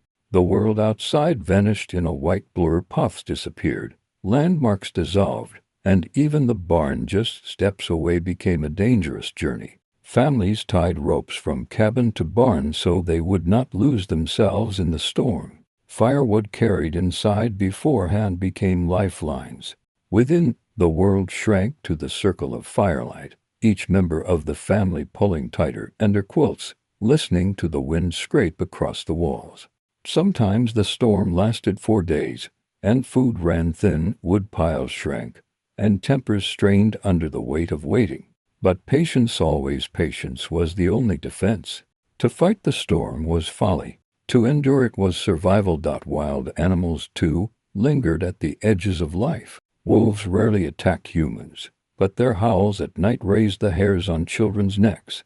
Their presence meant danger to livestock, and families learned to guard sheep, calves, and chickens with vigilance. Bears, when encountered, were not foes to be fought but presences to be respected, taken seriously, avoided when possible, and faced only with necessity. Cougars slept like shadows in the forests, more often unseen than seen, their silence more haunting than their roar. Even small animals brought peril. Raccoons raided corn, foxes snatched hens, squirrels gnawed into stored grain. Every fence, every trap, every watchful night was a defense against the endless persistence of creatures who sought the same food, the same survival, as humans. Yet it was not always storm or beast that threatened, it was the accidents of ordinary labor. An axe, swung carelessly, could bite deep into flesh. A fall from a ladder or horse might break a bone that no doctor could set properly. Burns came easily, for fires were constant companions. Infection lurked in every cut, every scratch, turning small wounds into mortal dangers. Without ready medicine, families relied on poultices, clean bandages, and prayers, but they also relied on each other. A neighbor might walk miles to fetch herbs, to lend experience, or simply to sit beside the injured, sharing the burden of long, anxious nights. Water, too, held danger. Rivers that gave drink and fish could swell suddenly with floods, carrying away fences, wagons, and sometimes lives. Ice, trusted for crossing, could crack without warning, plunging the unwary into freezing depths. Even wells, dug by hand and stone, carried risk of collapse if not carefully shored. The very element that sustained life could in a breath threaten to take it away. Fire itself, though the heart of survival, was a constant risk. A spark leaping from the hearth, the chimney not cleaned, a lantern tipped on straw, these could reduce a year's labor to ash within an hour. Families feared fire not because it was rare, but because it was always near, always waiting for a moment of inattention. Buckets of water and sand sat ready, but often all one could do was watch and grieve. Stories passed quietly of families who lost everything to flames, who rebuilt with neighbors' help, who endured even that loss with patience. Through all these dangers, what stood out was not panic but endurance. Families did not shout at storms. They waited. They did not curse beasts. They guarded their livestock and moved on. They did not romanticize accidents. They mourned, mended, and continued. Fear was present, but it was not allowed to rule. Instead, it became a quiet companion, shaping caution, sharpening instincts, reminding each settler that the land was vast and indifferent. In the face of such indifference, Only steady patience could prevail. In the evenings, after danger had passed, families spoke of it not in dramatics, but in plain recounting. The storm tore the fence. The wolves took a lamb. The snow kept us in for 3 days. These words were not laments, but records, etched into the shared memory of survival. Each telling was both a warning and a reassurance. We faced this, and we endured. In the solitude of the frontier, faith was both anchor and lantern. Far from great churches and the sound of bells, settlers carried their belief as quietly as they carried their tools. A Bible wrapped in cloth, a hymn remembered from childhood, a whispered prayer before meals, these became the thread stitching their days together. Religion was not a matter of ceremony alone. It was survival of the spirit in places where loneliness and hardship pressed as heavily as snow against the cabin walls. Sunday was rarely free, for animals still needed tending, fires still needed feeding, and children still cried for bread. Yet even so, families marked the day with stillness where they could. Work slowed. A passage was read aloud by lamplight, the cadence of King James or Luther echoing softly in the one-room cabin. Hymns rose, not in choirs, but in halting voices, father, mother, children each carrying part of the tune, the sound weaving through logs and rafters until it seemed the very walls joined in. For a moment, the wilderness itself felt less empty, filled with song rather than silence. Where communities were close enough, people gathered in simple meeting places, a log schoolhouse, a barn swept clean, sometimes even beneath open sky. A traveling preacher might lead, or the oldest man present might read scripture and offer words of encouragement. There was no grandeur, only sincerity. Families walked miles to hear sermons not polished, but heartfelt, to share prayers, and to be reminded that they were part of something larger than their cabin, their field, their family. The walk itself became part of the ritual. Boots crunching in snow or stirring dust, lanterns glowing in the dusk, voices greeting each other in relief and recognition. Prayer on the frontier was not lofty or distant. It was practical, woven into life. A prayer before planting, hands pressing seeds into the soil. A prayer over a sick child, whispered through tears. A prayer of thanks when the smokehouse filled with meat, or when neighbors came to help raise a barn. Blessings were short, often only a sentence or two, yet heavy with meaning, gratitude, hope, endurance. They were less requests for miracles than acknowledgments of life's fragility and the strength required to continue. Spiritual life was not limited to scripture.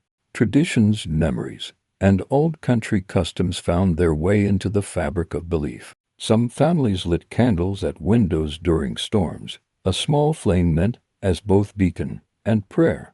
Others marked harvest with songs from their ancestors' lands, binding the past to the present. Folklore mingled with faith, stories of signs in the sky, lessons from dreams, old sayings about weather and fate. These were not dismissed but carried alongside scripture, for in a world so uncertain, every tradition was a thread of reassurance. Children absorbed faith as naturally as they absorbed chores. They learned verses by repetition, reciting them before bed or at meals. They listened to hymns and tried to catch their melodies. They watched parents bow heads in silence, and though they might not understand, they felt the weight of the moment. For them, faith was not doctrine first, it was atmosphere. The tone of evenings, the rhythm of Sundays, the whisper of prayers in sickness, and the sigh of gratitude in survival. Death, when it came, brought faith most visibly into the open. There were few coffins, often only rough boards hammered together. Graves were dug by neighbors, sometimes in frozen ground, sometimes in rain. Families gathered, hats held, heads bowed, words spoken with trembling yet steady voices. A hymn might be sung softly, carried by wind, each note a testament to belief that even here, in wilderness and sorrow, life was not without meaning. Markers were simple: a wooden cross, a carved stone, a memory kept alive in stories told at FIRELIGHT. Faith was also seen in resilience. Settlers believed not only in God but in each other, in the worth of labor, in the promise that tomorrow would come. These beliefs, spoken or unspoken, became rituals of their own. The lighting of a candle, the kneading of bread, the gathering for hymns, the steady reading of Scripture even when weary, all were acts of faith, small but enduring. In this way, the frontier's spiritual life was not about grand sermons or ornate buildings. It was about quiet strength, whispered prayers, and the patient endurance of souls who found in faith the courage to continue. The wilderness might have been vast and indifferent, but faith, whether spoken in words, sung in hymns, or simply lived in kindness, made that wilderness feel less empty. On the frontier, women carried burdens that were both ordinary and immense. Their work was rarely praised, seldom recorded, but it wove every thread of survival into place. If men felled the trees and broke the soil, women kept the fire alive, the meals steady, the clothes patched, and the children raised. Their strength was not loud but constant, like the steady ticking of a clock that measured the household's survival. Without it, no cabin, no field, no barn could truly endure. From dawn, their labor began. Before the men reached for axes or harnessed the oxen, women rekindled the fire from the night's coals. Ashes were brushed aside, kindling laid, breath coaxed flame into being. Soon a kettle hung, water steaming, bread dough shaped into loaves or biscuits pressed flat on an iron skillet. The aroma filled the cabin, waking children gathering the family to a table where the day began with sustenance shaped by quiet hands. Cooking was endless work. Meals were not single tasks but cycles, grinding corn, kneading dough, churning butter, preserving vegetables, smoking meat, stirring stews that simmered all day. A woman's day circled the hearth and stove, yet each act required skill and patience. Bread that failed to rise was not an inconvenience, but a loss. A spoiled jar of pickles meant fewer meals in February. Every choice, how much salt, how long to boil, when to open the last jar of beans, was both science and faith. Spinning and weaving filled hours when the stove was warm, and the weather kept people inside. Wool shorn from sheep was washed, carded, spun into yarn, dyed with berries or bark, and woven into cloth. Flax, when grown, was retted and beaten until fibers could be spun into linen. A woman's hands moved endlessly, drawing thread, turning spindles, pressing treadles on wounds. From their work came shirts, dresses, blankets, and quilts. Every stitch closed the gap between warmth and cold, between survival and want. Child care was constant, woven into every duty. Infants needed tending while bread was needed. Toddlers watched as fires were stoked. Older children taught letters while beans were shelled. Women nursed fevers, dressed wounds, soothed fears, and offered comfort in long winters when the world outside pressed close with silence. Many bore children in cabins far from doctors, their cries muffled against quilts, their strength drawn from courage alone.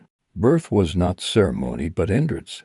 Recovery was brief, for the next day's chores never paused. Medicine often began with women's knowledge. Herbs gathered in summer hung from rafters, ready to become teas, poultices, or tinctures. Chamomile for rest, peppermint for digestion, comfrey for wounds, willow bark for pain. These remedies were passed down not through books but through memory, taught from mother to daughter, refined by necessity. In times of illness, women became healers, their hands both gentle and strong, their knowledge often the only barrier between life and death. Women also managed the household's economy. They traded eggs, butter, or hand-woven cloth with neighbors for flour, sugar, or tools. They stretched supplies, turned scraps into meals, and found use for what others might discard. A worn dress became patches, then rags, then quilt squares. A broken crock became storage for dry goods. Their thrift was not stinginess, but wisdom, ensuring that nothing was wasted in a place where waste could not be afforded. Beyond the cabin, women worked in the fields when needed, planting, harvesting, gathering firewood, carrying water. They mended fences, milked cows, cared for poultry, and sometimes hunted or trapped small game. Their labor expanded or contracted with necessity, but it never stopped. When men were absent on long hunts, at war, or taken by sickness, women managed entire farms alone, plowing fields, chopping wood, hauling grain, all while maintaining the steady heartbeat of home. Yet for all this labor, there was also quiet creativity. Quilts were stitched with care, not only for warmth but for beauty. Embroidery decorated simple garments with flowers or initials. Songs were sung to children at night, lullabies whispered in the dark. Letters were written to family far away, each word a lifeline connecting wilderness to memory. Women carried culture as well as survival, ensuring that the frontier was not only endured but lived with humanity intact.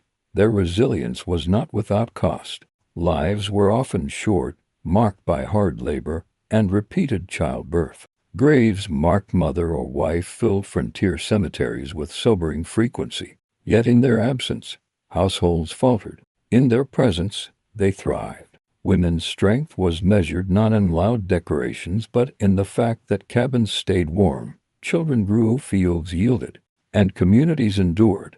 The frontier often remembered its heroes as men who cleared forests or fought battles, but the true backbone was quieter. It was in the hands that kneaded bread, stitched shirts, soothed fevers, and whispered prayers. It was in the patience of women whose work filled every silence, whose endurance gave the frontier its human face. On the frontier, men carried axes as often as they carried hope. Their lives were bound to work that bent the body and silenced the mind into steady rhythm. They were not knights or generals, nor adventurers of romantic tales. More often, they were farmers, hunters, and builders, men who measured their worth not by stories told but by fields cleared, roofs secured, wood piles stacked, and families kept alive through the lean months. Their strength was both muscle and patience, forged daily in silence. The axe was their constant companion. From dawn until dusk, men swung against trees that stood like silent guardians of the land. Each blow rang through forest air, a sound that meant progress. The work was endless: logs for cabins, wood for fires, timber for barns, rails for fences. Shoulders ached, palms blistered, backs bent, yet the work continued. A cord of wood was not a number but a promise each for the family when winter pressed close. Plowing fields was another burden. Behind ox or horse, men walked furrows that seemed to stretch forever. Each step was heavy, each turn resisted by roots and rocks. Sweat fell into the soil, mixing with dust, as the plowshare cut into earth that had never before been broken. Men stooped to clear stones, lifted them into piles, built walls that marked the edges of fields.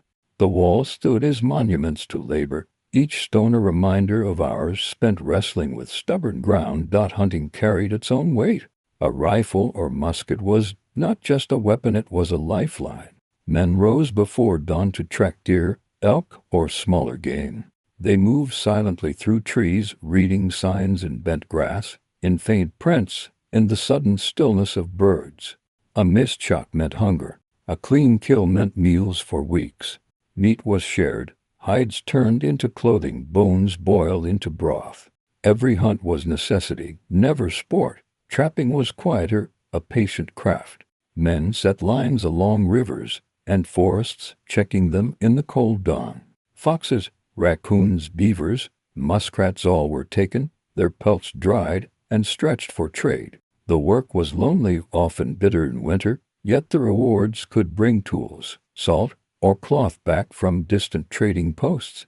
A single good pelt might mean a new plow blade or shoes for a growing child. Men bore dangers silently. Accidents with axes, broken limbs from falls, fevers caught in the fields, all were endured with grit, for there was little choice.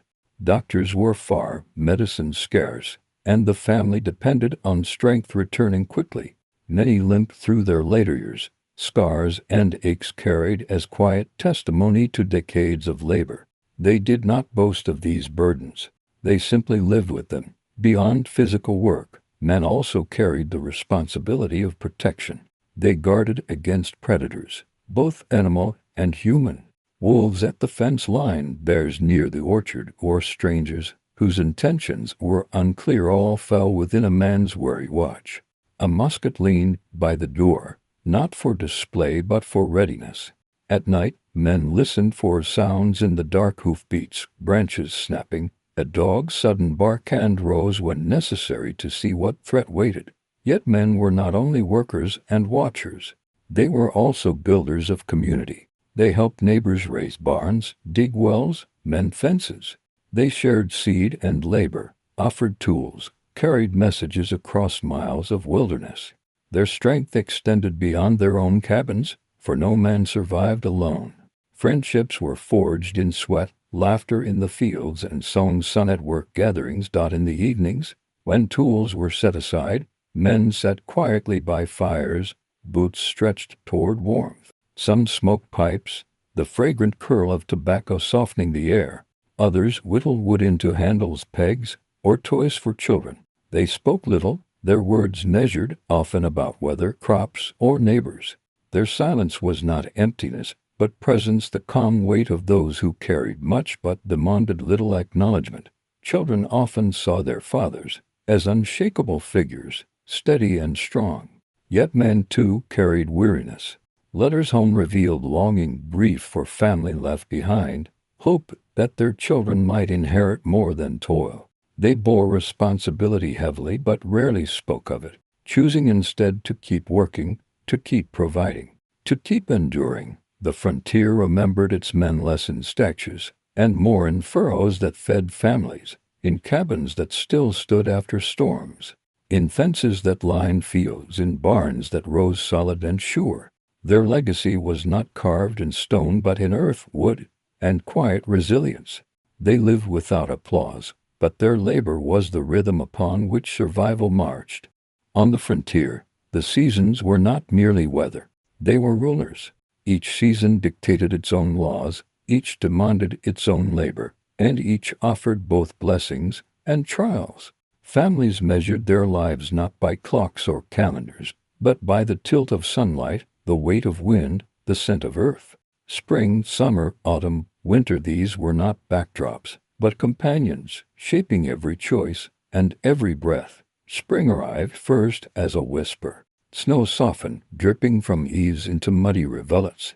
The ground, long frozen, turned black and heavy underfoot, and rivers swelled with icy melt. Families felt both relief and urgency. It was time to plant.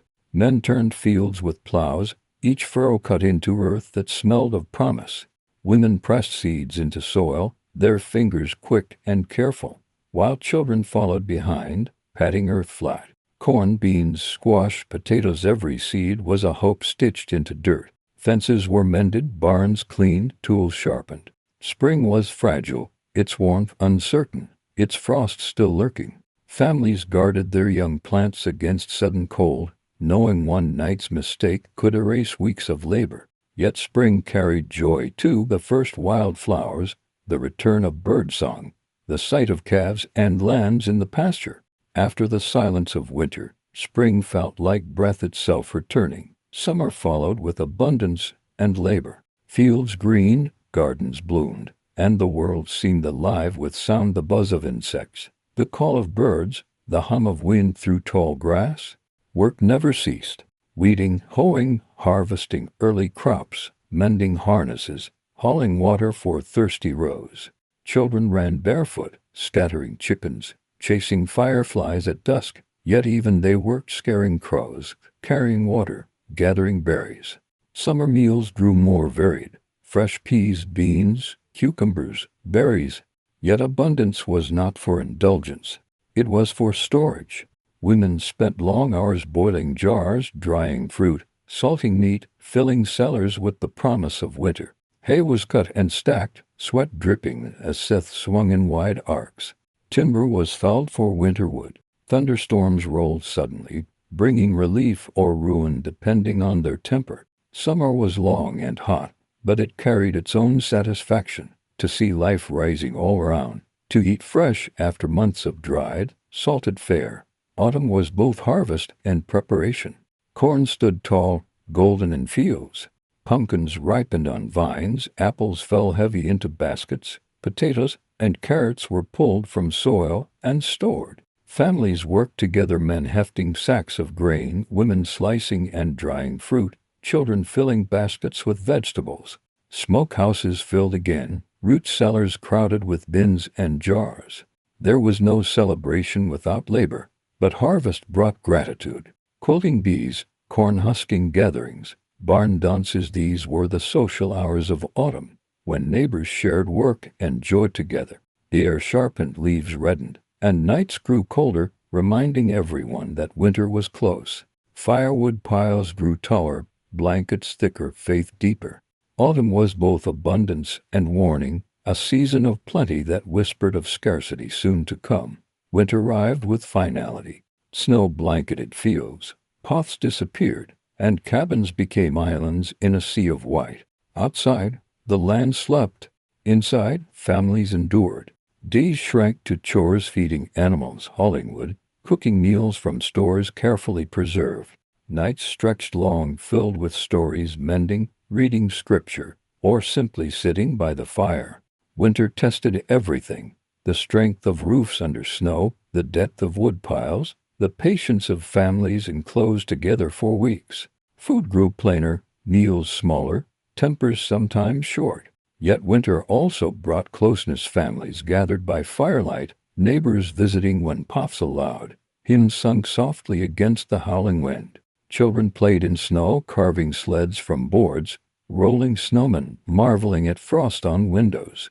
Winter was hardship, but it was also rest, a pause in the frantic work of other seasons, a reminder that endurance was its own kind of labor. Together, the seasons formed a cycle as old as time. Spring's planting, summer's tending, autumn's gathering, winter's waiting, each gave way to the next in endless rhythm. Families came to know this rhythm as surely as they knew their own breath. They measured success not by riches or comfort, but by whether the larder lasted until spring, whether the fields grew again, whether children survived to run once more through summer grass.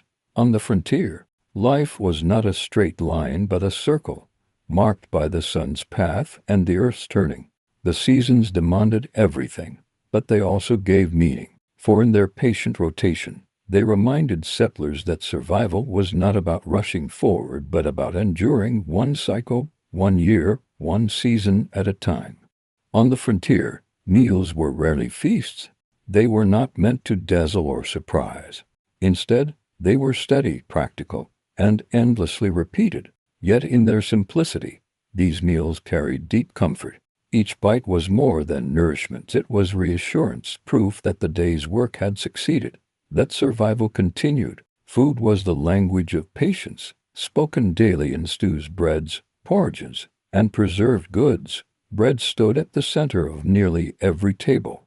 Sometimes it was yeast bread, risen slowly, baked in a Dutch oven, buried in hot coals. More often, it was cornbread or johnny cakes, cooked quickly on a skillet or griddle. Biscuits, when flour was plentiful, came hot from the hearth, their scent filling the cabin with warmth. A heel of bread spread with butter was a treasure. Even when dry bread became useful, soaked in milk, crumbled into stews, or fried crisp in bacon fat, porridge was the morning's companion. Cornmeal mush, oats when they could be had, or cracked wheat simmered in water until thick, sweetened if possible with molasses or maple syrup, or eaten plain with a bit of salt. Children grew up on porridge, bowls steaming in their hands, spoons clinking softly against the wood. It was not exciting, but it was steady, filling bellies before chores stretched long. Stews and soups were the heart of the frontier kitchen. Into the pot went whatever was available: potatoes, beans, carrots, a strip of dried venison, a bit of salt pork. The pot simmered all day, moved closer or farther from the fire as needed. Flavors deepened slowly, and by evening, the family gathered to bowls of hot stew, dipping bread, sipping carefully, the warmth reaching weary hands and feet. Nothing was wasted. Bones were boiled, scraps stretched, broth reused until every ounce of sustenance was coaxed out. Meat, when it appeared, was often salted, smoked, or dried. Fresh meat was a rare luxury, usually after a successful hunt or slaughter. Venison roasted on a spit, rabbit stewed with onions, chicken baked with root vegetables. Pork was most common, bacon, ham, or fatback used sparingly to flavor otherwise plain dishes. Sausage, when made, was packed tightly and stored for the winter, yet meat was rarely the centerpiece. It was stretched, shared, and always accompanied by bread or vegetables. Vegetables filled tables when seasons allowed. Corn, beans, squash, the three sisters grown in harmony, were staples. Potatoes were prized, onions essential, cabbage durable. In summer, cucumbers, peas, and tomatoes brightened meals. In autumn, pumpkins, turnips, and beets carried families toward winter. Preserving these foods was half the labor of summer. Pickling, drying, storing in root cellars. The sight of bins filled with potatoes or shelves lined with jars was comfort itself. Dairy brought variety when animals allowed. Milk straight from the cow, butter churned patiently by hand, cheese pressed and aged. Butter appeared on bread, melted over hot vegetables, stirred into porridges. Cheese added richness to otherwise plain fare. In winter, milk was precious, sometimes stretched with water or used sparingly to make custards or puddings. Cream, when saved, turned into small indulgences whipped for special occasions, poured into coffee or tea when fortune allowed. Sweets were rare but beloved. Maple sugar, when made, was broken into small pieces, savored slowly. Molasses added richness to gingerbread or cornbread. Dried apples and berries became pies, sometimes sweetened only with their own concentrated sugars. Honey, if hives were kept or found, was golden treasure, spooned carefully, stretched thin. Children cherished these moments, their eyes bright at the sight of pie cooling by the window or syrup poured onto hot snow in late winter. The ritual of meals mattered as much as the food itself. Families gathered around rough-hewn tables, bowls and mugs mismatched, candles flickering low. Prayers were spoken softly, thanking God not for abundance but for enough. Each portion was measured fairly, parents often taking less so children could have more. Silence at meals was not stern but peaceful, broken only by the scrape of spoons and the occasional word. These meals were not about variety, they were about presence, togetherness, and the quiet satisfaction of eating what had been earned. Special occasions called for more effort. Weddings brought feasts, roasted meats, pies, sweet cider. Harvest time meant gatherings where neighbors shared dishes. Baked beans, cornbread, pumpkin pie, stews rich with vegetables and meat. Christmas or Easter might bring a rare indulgence, coffee, sugar, spices, or imported goods saved carefully. These were moments when food became celebration, binding communities as surely as work or worship. Yet in daily life, simplicity reigned. A crust of bread, a bowl of stew, a mug of warm drink, this was the frontier table. There was no pretense, no waste, only gratitude that the pot was not empty, the bread not gone, the cellar not bare. Food was not merely eaten. It was honored, respected, stretched, and shared. In the end, the meals of the frontier were not about taste but about entrance, and yet, in their plainness, they carried a quiet beauty. Bread broken in silence, stew shared in candlelight, porridge eaten at dawn before chores, these were the moments that sustained both body and spirit. In every bite there was survival, and in survival there was comfort.